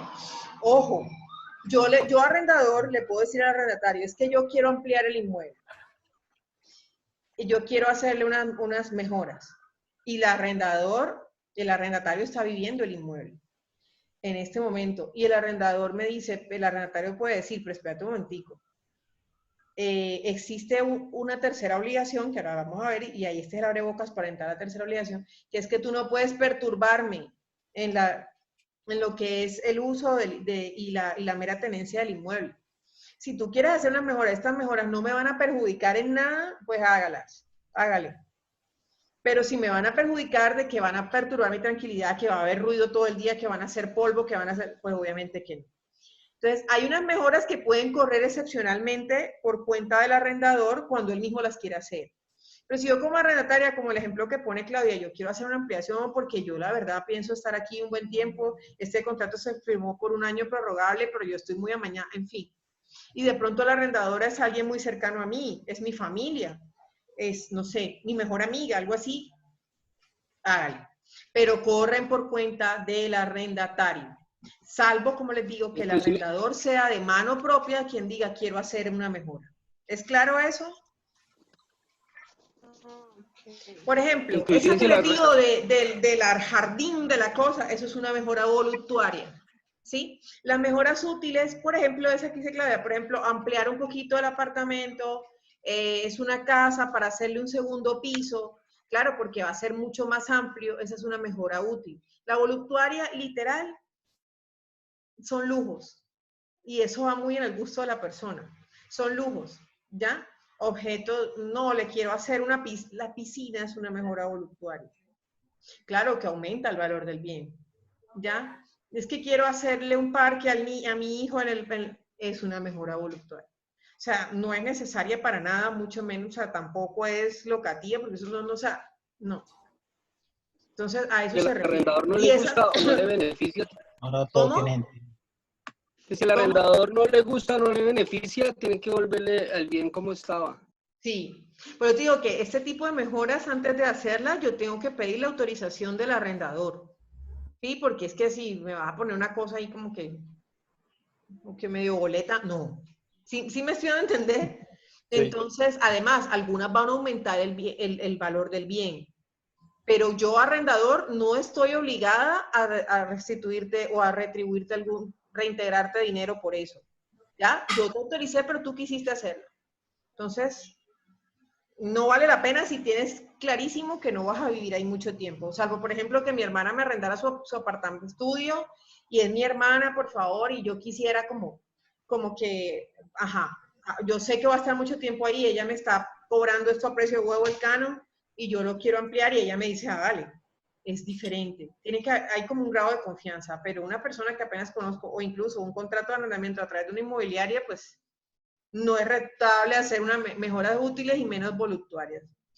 Sin embargo, la norma la cita y las establece como una posibilidad, ¿vale? ¿Claro eso o no? Sí, profe. Sí, gracias. Bueno, muchachos, a ver, vamos a ver, ahí sí entramos a la segunda, bueno, vamos a leer el artículo 1995 del Código Civil. ¿Alguien lo quiere leer en voz alta? Yo, profe. Listo. Derecho de retención del arrendatario. En todos los casos en que se debe indemnización al arrendatario, no podrá ser expelido o privado de la cosa arrendada sin que previamente se le pague o se le asegure el importe por el arrendador. Pero no se extiende esta regla al caso de extinción involuntaria del derecho. Del derecho del arrendador sobre la cosa arrendada. ¿Quién me da un ejemplo? Profe, qué pena, ¿cuál es el artículo? 1995. Gracias. ¿Quién me da un ejemplo? Pues ahí no entraría lo de las reparaciones necesarias, o sea, que asume el arrendatario. O sea, sí, ¿cómo sería? A ver.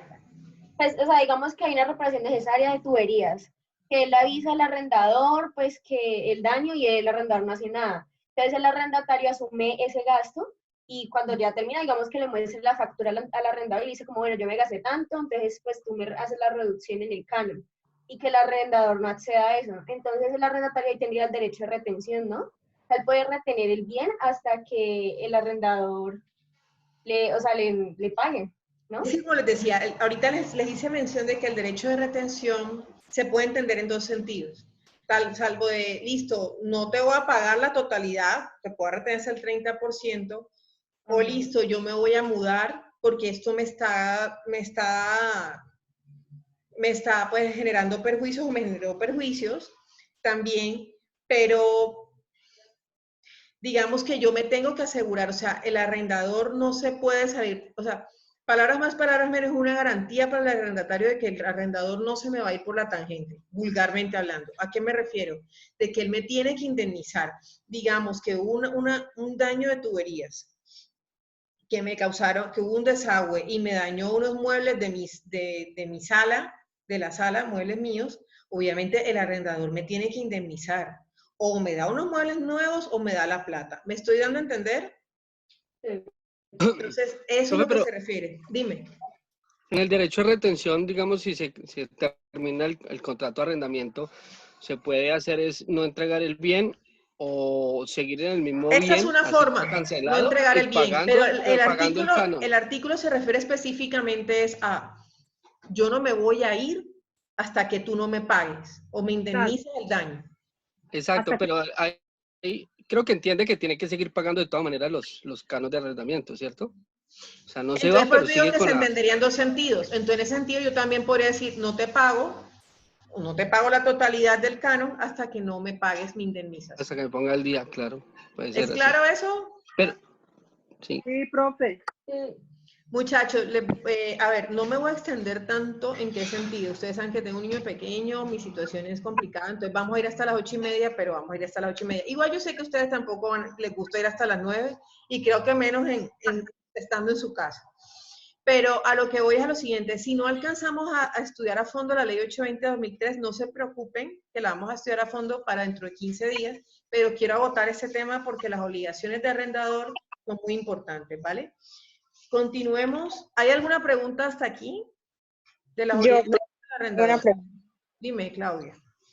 No, está bien, bien, gracias. Ah, bueno. A ver. No, soy yo, Melba. ¿Cómo? Melba. No te escuché, qué pena. Que soy yo, Melba, que tiene una pregunta. Ah, Melba, dime. Es que no me apareces en la pantalla. Voy a dejar de compartir un segundo. Dime, Melba. En esos lugares donde no llega el agua y resulta que la persona llega el agua un día de por medio y resulta que la persona vive en un apartamento en el 3er piso donde no le sube el agua, ¿habría lugar a indemnización? Mira, ya ahí la cosa es diferente. Si tú sabías y fuiste informada, es que, a ver, lo primero es, quien tiene la obligación de informarte además es el arrendador, ¿sí? Que hay en ese sector donde, pues, hablemos de vivienda urbana, ¿no? De que en ese sector donde vas a vivir, donde vas a vivir arrendada, hay un problema con el servicio de agua y no llega todos los días. Si tú sabías, pues obviamente no vas a tener derecho a que te pidan, a pedir indemnización porque tú eras consciente de esta situación y aceptaste el contrato o suscribir el contrato en estas condiciones. Si no sabías, si nadie te informó, en principio sí tendrías derecho. Pero a ver, sí tendrías derecho a indemnización, pero a ver, también sería un poquito fácil alegar un derecho de defensa por parte del arrendador manifestando que tal vez es de conocimiento público que en ese sector, que la misma alcaldía lo pone en conocimiento, que, en fin, la Secretaría de Servicios Públicos en general pone en conocimiento que en ese sector el servicio de agua es limitado o es deficiente. Entonces, ¿cómo? Eso sucede mucho en la parte pues, urbano, pero se dice ladera, que es la parte de Terrón, Siloé, porque los tanques de abastecimiento de Cali tienen unas bombas muy grandes, pero no alcanzan a llegar a la presión tan alta para subir al tercer piso. Bueno, digamos una persona que se mude a Terrón, salvo que me digas que no eres de Cali o que no tienes mucho tiempo viviendo en Cali, estás recién llegado y en tu buena fe arrendarse ahí porque te quedaba cerca de tu trabajo o algo así, y no te avisaron, no te pusieron en conocimiento, sí es muy factible que te indemnicen, pero una persona que ya tiene una cierta circunstancia, obviamente, miren, en el caso en que el arrendador haya puesto en conocimiento de esta situación y tiene cómo probarlo, no tiene derecho el arrendatario a pedir que le indemnice. Pero si tiene cómo probar que no tenía ni idea y que actuó de buena fe, es muy probable que le pidan indemnización. Es muy probable que pida indemnización y que le toque al arrendador indemnizar. Pero sobre todo, más que por el servicio de agua, es por no ponerlo en conocimiento. Ya, porque pues no es culpa del arrendador que ahí el servicio de agua sea deficiente o no, pues sea insuficiente, como dice James, por esa circunstancia. Y con todo eso, en el derecho de defensa que alegue el arrendador, va a ser muy factible que el juez falle a favor del arrendador. Recuerden que en estos procesos juega mucho, en estos temas juega mucho el derecho procesal, el probatorio y la defensa que alegue la parte. Entonces, en ese tema de indemnizaciones valdrá mucho que ver pues la buena fe o mala fe de la persona. En estos temas como tal, tendrá mucho que ver la buena o mala fe de la persona, ¿no? O sea, del arrendador como tal. Sí. Y habría que probar, además, es una carga, ustedes no han visto probatorio, ¿no? ¿Verdad? ¿O sí? No, todavía no. Ok, y es una carga probatoria que corre por cuenta del arrendador, del arrendatario. O sea, el arrendatario es el que tendría que probar que el arrendador le ocultó de mala fe a propósito esa situación en ese sector. Pero es que es muy difícil. A ver, ¿a qué me refiero? Es que es como por motivo, salvo que no seas de aquí y acabes de llegar a Cali. pero es como tan de amplio conocimiento y lo vemos en la página de la alcaldía e incluso en periódicos y redes sociales, que el servicio de agua o de luz, sobre todo agua, no tanto luz, en ciertos sectores y en ciertas comunas es deficiente, que es muy difícil. Por ejemplo, la carga probatoria de la mala fe tiene que ir por la persona que la alega, en este caso sería el arrendatario, ¿vale? Y también hay muchas conexiones, muchas los mismos propietarios fraudulentas, que los mismos propietarios sí. en las conexiones de agua, entonces solamente tienen el cobro de energía más no el día del agua, entonces por eso es deficiente también, porque eso para una conexión normal hasta un segundo piso, de ahí para allá ya tienen que cambiar una cosa, no sé, se llama collarín y un poco de vaina. Pero en esos sectores, ¿me dices? Sí, inclusive aquí en Cali que en el tercer piso no les llega, o cuarto piso, pero porque la conexión es solamente hasta 2 pisos, las normales. No, y eso es una situación que se sale de las manos del arrendador. O sea, ahí no. O sea, ya ahí el arrendador, como les digo, tiene que ser alguien que en realidad sea muy ajeno a la realidad de Cali. Que no sea de aquí, o que que acabe de llegar. Porque yo no soy de aquí, pero uno más o menos conoce. Pero uno sabe dónde puede ser, qué tipo de problemas puede presentar en ciertos sectores, porque ya pues yo llevo un tiempo ya aquí viviendo, pero una persona que tiene que ser alguien que literal acaba de llegar. ¿Sí? ¿Es claro eso? Sí, profe, gracias. Listo. Bueno, muchachos, yo les hablaba ahorita dime. Una pregunta, es que tú habías dicho que pues en el derecho de retención se podían retener los cánones o retener el bien como tal, pero entonces, ¿eso es a decisión del arrendatario? O sea, el cánon es hasta un 30% del valor. ¿Ah? Sí, pero o sea, mi pregunta es, ¿eso es a decisión del arrendatario en todos los casos o hay casos establecidos en los que solo puede retener cánones y casos en los que solo puede retener el bien? Depende. O sea, a lo que me refiero como la norma te dice en principio, el artículo 1995 es, la persona no puede ser privada, no puede ser desalojada, o sea, el arrendatario no se puede ir del inmueble, palabras más, palabras menos, hasta tanto el arrendador no lo indemnice. Entonces, por eso yo les digo, se interpreta en dos sentidos el derecho de retención, porque entonces una forma sería que el arrendatario le diga, yo te descuento de lo que te pago por canon de arriendo hasta tanto se complete el valor de lo que me debes indemnizar. Pero digamos, el contrato está a punto de finalizar. No sé, digamos en una circunstancia un poquito difícil, que faltan menos de los 3 meses mínimos, que son el preaviso para dar por terminado un contrato. Aunque una circunstancia de esas no hay necesidad de un preaviso porque no es una terminación unilateral, aquí hubo un daño. Y aquí hubo un perjuicio a la persona, al arrendador, ¿sí? Pero en una circunstancia, al arrendatario. Pero depende de las circunstancias, porque si el contrato ya está a punto de terminar y pasó esta situación, pues lo ideal sí es entonces que me tienes que pagar el dinero y hasta tanto no me pagas el dinero, pues no me voy. Y no necesariamente te tendría que cobrar el arrendatario, no tendría que cobrarle el arrendador al arrendatario el valor de los cánones que siguen. O sea, digamos, yo no tengo la plata ahora y ya tengo, y el arrendador, el arrendador no tiene la plata ahora y yo arrendataria ya me voy a ir, ya me tengo que ir y necesito que me indemnice. En una circunstancia de esas, lo que podríamos hacer es, sí, prorrogar el contrato los meses que se requieran o un tiempo más hasta tanto me pague. O sea, aquí hay que jugar con los tiempos, hay que jugar con las circunstancias del caso, aplicarlas o sea, aplicar las circunstancias del caso, digamos, adecuarlas a lo que establece el artículo. ¿Sí me estoy dando a entender? No hay una fórmula exacta, sino que es un acuerdo de voluntades. Ahí va a llegar que faltan 6 meses para terminar el contrato y fue un contrato por un año no prorrogable, pues perfecto, entonces en 6 meses usted me paga. Y usted verá cómo me paga, ¿no? Que el daño fue tal que en 6 meses con el 30% no me alcanza a pagar. Pues entonces págueme, yo le descuento el 30% y cuando ya se termine el contrato, él sí me tendrá que entregar el dinero como tal. Pero no se puede ir, y es lo que establece la norma, hasta tanto no me pague. El arrendador, me indemniza de los daños que me causó pues el perjuicio de la mejora necesaria, de la reparación necesaria, perdón. ¿Claro eso? Sí, profe. Listo. ¿Podemos continuar o hay alguien, denme un segundito, que tenga otra pregunta?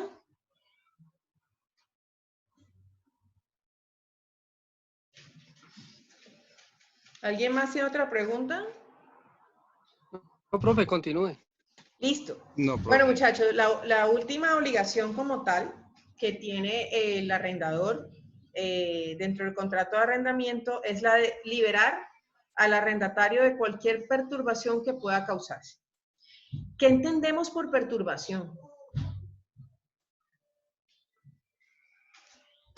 Como molestarlo, ¿no? Dentro del inmueble. ¿Cómo?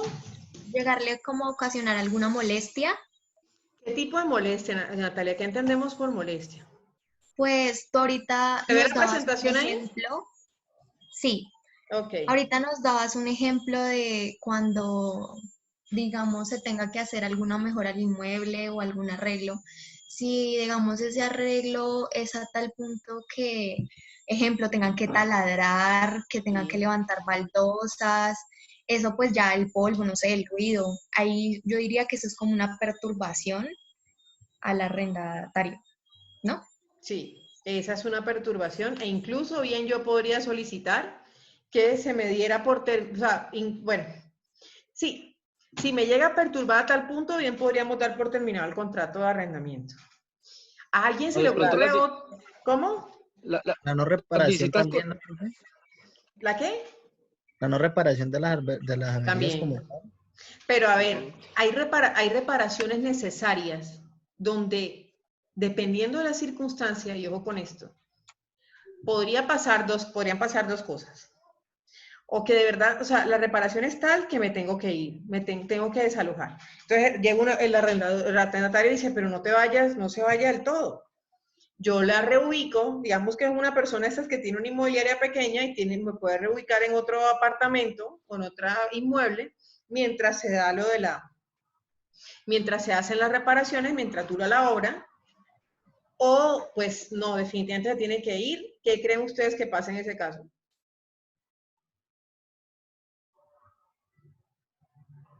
¿Qué podría pasar ahí? No me puede reubicar, el arrendador no me puede reubicar. No tiene dónde reubicarme, literal.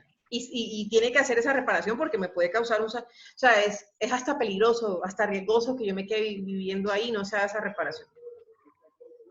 ¿Qué creen ustedes que pasaría? Pues la otra también puede ser que la persona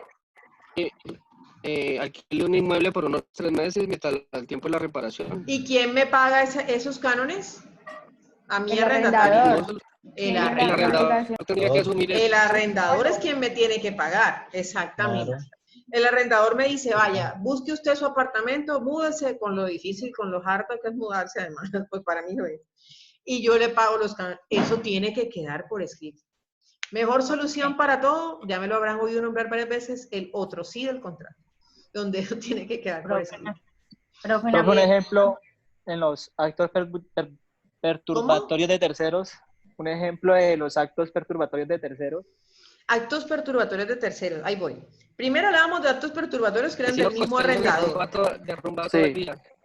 Que el mismo arrendador estaba incumpliendo la obligación de liberar, de liberar al arrendatario, de perturbarlo al mismo, y en perturbaciones de hecho. Esas son perturbaciones de hecho.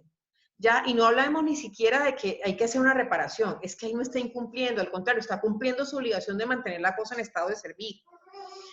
Pero digamos en reparación, en situaciones donde en realidad lo perturbe, lo moleste. Se me ocurre un ejemplo muy así, la Rosa de Guadalupe, pero es posible. Digamos que la persona que me arrendó el bien es mi exnovio. Entonces, la relación se terminó estando yo viviendo en su apartamento.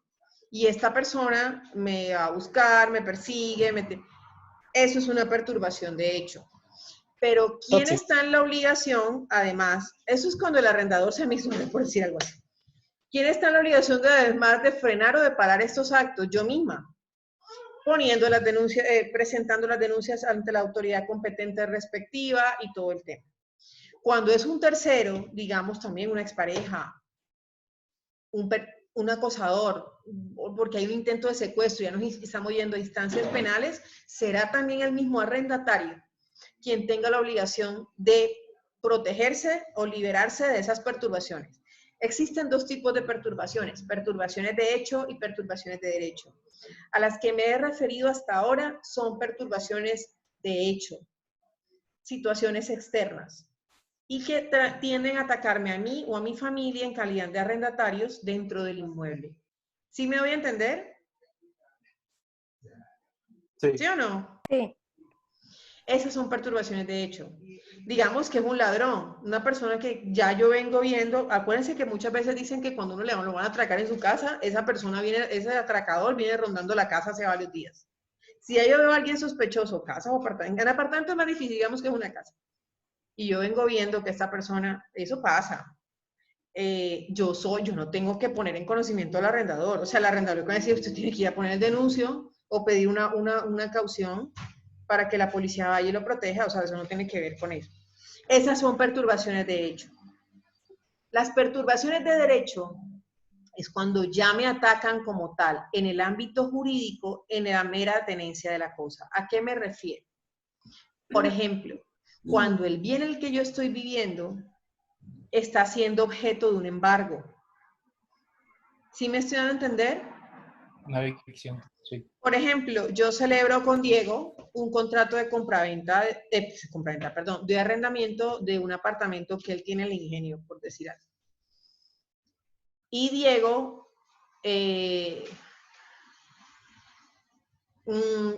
fue demandado, obviamente no Diego, Dios lo quiera, por Bancolombia, por el pago de un crédito hipotecario. Ese apartamento él lo está pagando y se ha caído en 6 cuotas de crédito hipotecario. Y ya me llegó a mí, la arrendataria obviamente llegó al domicilio, a la dirección del inmueble, a la dirección que él además estableció, llegó la notificación del juzgado de la demanda y además hay una medida cautelar. El embargo es una medida cautelar, ustedes me imagino que saben. El embargo es la retención jurídica del bien, ¿ya? Principal consecuencia, el bien sale del comercio, ¿sí? Entonces, llegó la notificación de la demanda y hay una medida de embargo sobre el bien. ¿Qué creen ustedes que pasa ahí?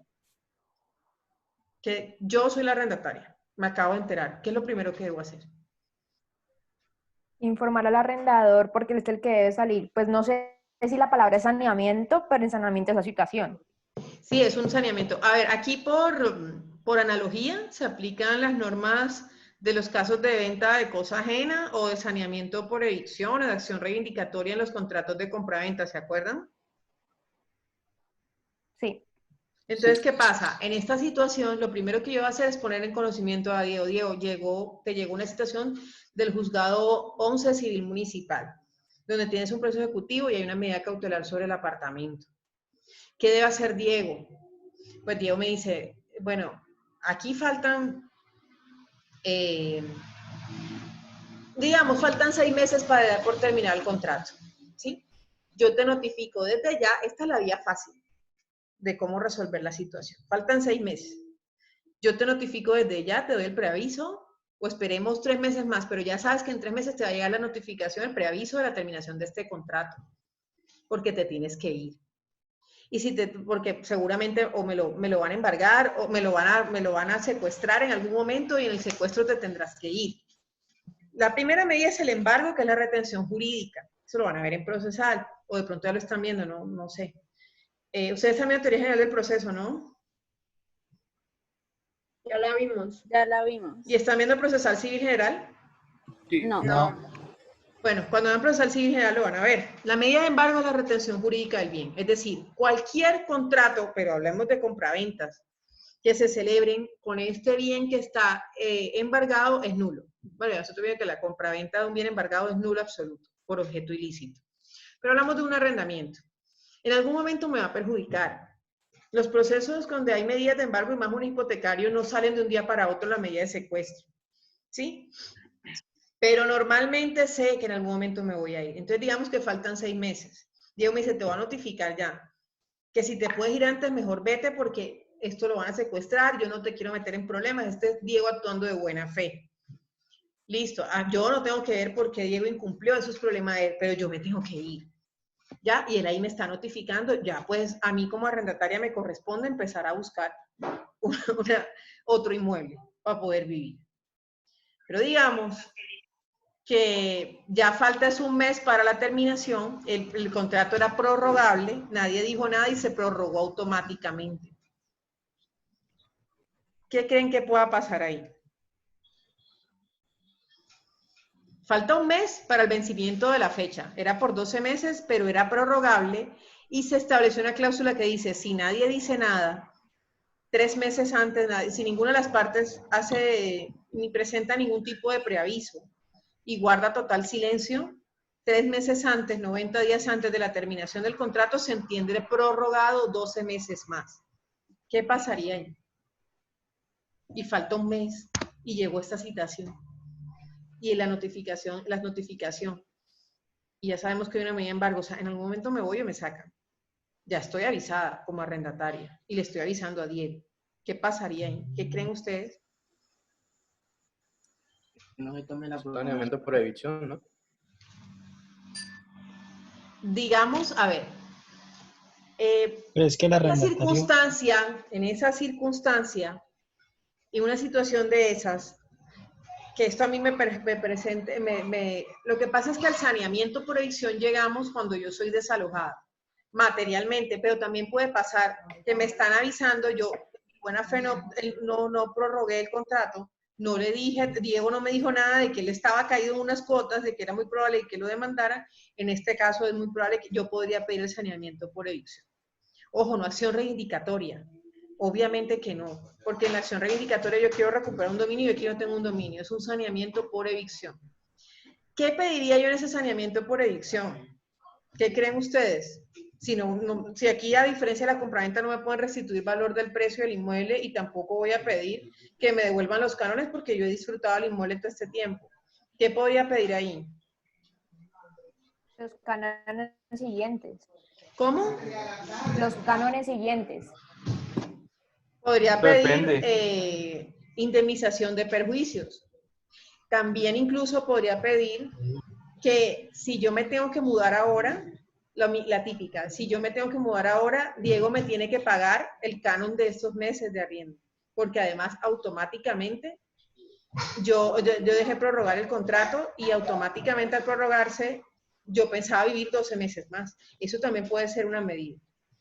Pero se aplica por analogía como el arrendamiento de cosa ajena es válido totalmente. Mucho más válido que una venta de cosa ajena. El problema es cuando esa cosa ajena tiene algún tipo de vicio. O sea que esté embargado, sea que la persona que me arrendó, que digamos sea Diego, pero entonces Diego no es el dueño. El dueño, la dueña es Sandra. Y Diego nunca le dijo que me había arrendado a mí. Y Sandra quiere irse a vivir a su inmueble. Ahí sí podría caber una acción reivindicatoria porque Sandra necesita recuperar la posesión. Ahí, por analogía, aplicamos el mismo procedimiento de un contrato de compraventa donde hubo una venta de cosa ajena. ¿Es claro? Sí. Ahí aplicamos lo mismo.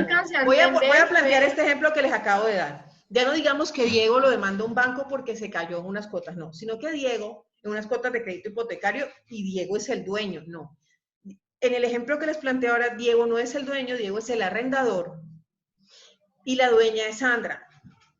Sandra no sabía, ella se fue, la típica, se fue un tiempo para Estados Unidos, ella le dejó el inmueble a Diego para que se lo cuidara, no se lo regaló ni nada, sino dijo, si quieres vive aquí, manténmelo. Pero Diego lo que hizo fue que para coger una platica se mudó para su casa y arrendó el apartamento. Y ha pasado un año. Y yo he vivido en ese apartamento. Yo no sabía además que Diego no era el dueño. No sabía que la tercera, o de pronto sabía, pero creía que esa tercera persona, el dueño, tenía conocimiento del contrato porque Diego me dijo que sabía. Y resulta que Sandra regresa, quiere vivir en su casa, le iba a decir a Diego que le devolviera su casa y yo estoy ahí, pues, arrendada. Sandra ahí podría demandarme por acción reivindicatoria, obviamente si lo pierdo, después de si ese proceso se puede perder habiendo yo comprado el inmueble, con más razón lo voy a perder el proceso si solamente soy la arrendataria. Me desalojan, en el proceso de acción reivindicatoria yo tengo que llamar en garantía a Diego porque él nunca me manifestó que él no era el dueño del inmueble o me dijo que la dueña sabía, me están desalojando, posteriormente yo tengo que demandar a Diego por una acción de saneamiento por evicción para que me indemnice los perjuicios que la evicción, el desalojo me trajo. ¿Es claro eso? Sí. Sí, profe. Sí, igual que en el contrato. ¿Cómo? Igual que en el contrato de compraventa. Es lo mismo, se aplica por analogía a las mismas normas del contrato de compraventa.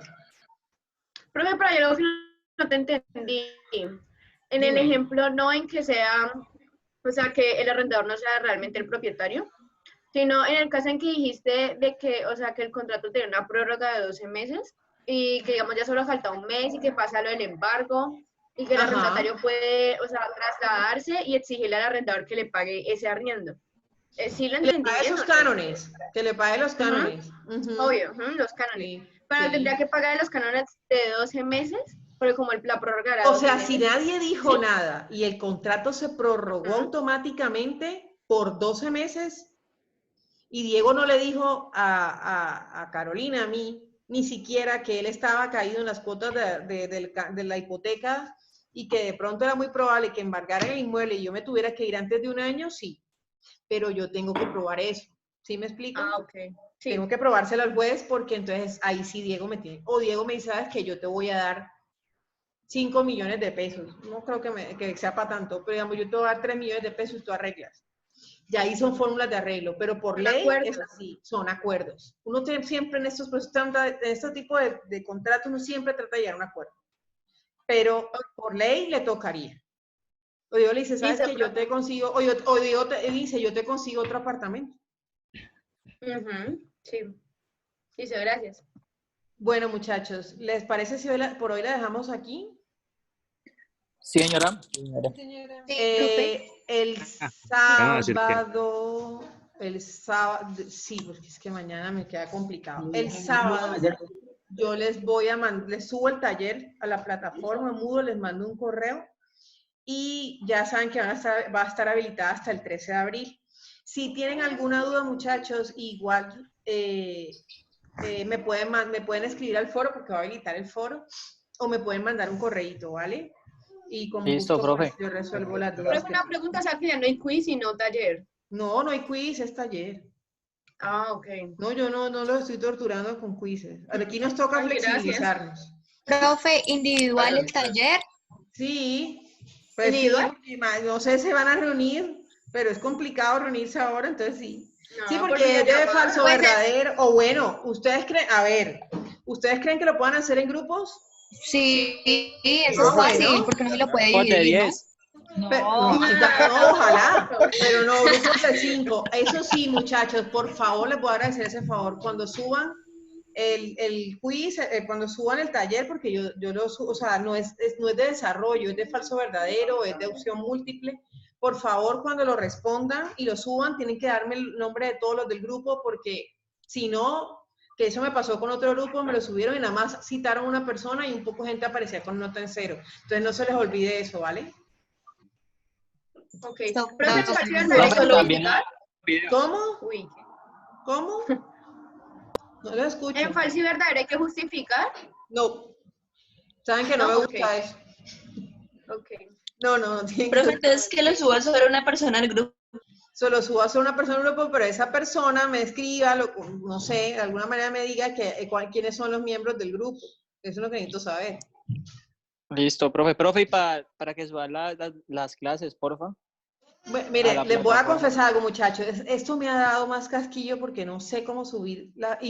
Alguien me pidió las clases, no sé, recuerdo quién fue, a la plataforma, que le mandara la grabación pasada. Muchachos, no les mando la grabación por correo porque esto pesa horrores. Entonces nunca, no llegan, no la va a mandar. Entonces, la verdad, me estoy sintiendo súper india porque no he sabido bien cómo subir. Profe, si la sube Exacto. Un video más para que la vean ustedes, ¿no? Sí, claro, la puedo poner en configuración de privacidad.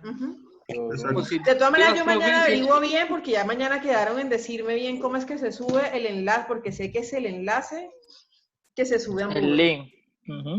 ¿Vale? No veo, o si no, solo al drive, lo que sea, pero... ¿Cómo? Las diapositivas. Sí, se las subo enseguida. Las diapositivas las subo enseguida. Bueno, sería la de esta clase y la anterior. Y pues tratar de... Sí, hay 2 grabaciones. Ajá. Profe, y por favor que pues que fuera antes de este fin de semana, pues para tenerla... ¿Las grabaciones? ¿Perdón? ¿Las grabaciones de las clases? Sí, o sea, esta grabación. Sí, ya quedaron mañana en decirme. Voy a hacer todo lo humanamente posible para que subirla quede este antes fin de semana. del fin de semana, profe, porfa. Vale, sí, señor. Las diapositivas. Sí. Esa la subo enseguida. Ah, gracias, profe. Bueno, ya la mandó al correo, ¿no? Descanse. ¿Cómo? No, y cuando les subo al taller les mando un correo, ¿vale? Yo siempre mando correo antes de subir cualquier cosa a Moodle para que ustedes sepan y entren. Listo, profe, muchas gracias. Muchachos, bueno, muchas gracias, profe. Muy bien. Descansen, que tengan buen fin de semana. Sí. Gracias. Cuida. Gracias. No salgan, no salgan. No, profe, yo no salgo ni a bala. Se cuida, Bueno, se cuida mucho. Cuídense ustedes también. Gracias. Bueno, que estén muy bien. Un abrazo para todos. Profe. Vale, gracias a ustedes. Chao. Pero no tiene nada que ver con la clase y por eso esperé a que se acabara. Dime. Es que quería saber hasta cuándo se supone que los profesores tienen para subir tiempo para subir notas del primer corte. Yo todavía estoy con una nota, de hecho, de una estudiante aquí de este curso que mañana va a pedir la corrección de nota, pero es que no nos han dado fecha como tal para... Pero para subirlas, o sea, como que... Ah, no, para subirlas no, ya está cerrado. Es para pedir corrección de nota y supletorios. Lo que pasa es que el profesor de mecanismos no ha subido la nota al primer corte. ¿Cómo hace usted? ¿De mecanismo? ¿Usted no tiene nota en Moodle de mecanismo? No, no tenemos. No, señora. ¿Profesor Echeverry? Ajá. Y entonces él nos dijo la otra vez. Y hace una semana tuvimos clase con él y él dijo que... Pero él yo soy coordinador, él es de mi área, yo no sabía nada. Sí, profe, es que por eso, y yo te escribí un correo, pero creo que no lo pudiste leer o no sé si no te llegó. Porque es que el primero nos dijo, pues, Tyler se comunicó con él para pedirle el favor él solo de que nos enviara las notas. Y él esa vez, eso fue hace ya ratito. ¿Pero ustedes saben su nota? ¿Él se la socializó? No sabemos. Porque yo me acuerdo que ese parcial, bueno, si ustedes fueron el grupo del viernes a las 7 de la mañana, lo cuidé yo. Tampoco tenemos un Excel o algo que digamos, bueno, el 10% es tanto y él no nos mostró 30 nada. Del parcial es tanto. Y él con Tyler nada, profe. Ajá. Pero déjenme, yo mañana lo llamo porque yo hablé con él, de hecho, esta tarde y yo no tenía ni idea de eso. Déjenme, yo lo llamo mañana y dependiendo de lo que me digan, yo les mando un correo. Pues es que igualmente nosotros tenemos mañana a las 7 de la mañana clase con él. Él además está teniendo problemas porque él no ha podido conseguir sala ROA. Sí, porque nosotros tenemos... Él me dijo, él me lo dijo, pero yo no sabía que ustedes no tenían, o sea, ni siquiera les habían socializado la nota. Sí, profe, porque es que, o sea, la primera vez que Tyler se comunicó con él quedó esa vez de mandar las notas el fin de semana. Y ya pasaron como 2 semanas y el viernes nos dijo, lo que pasa es que no he podido subir notas porque por el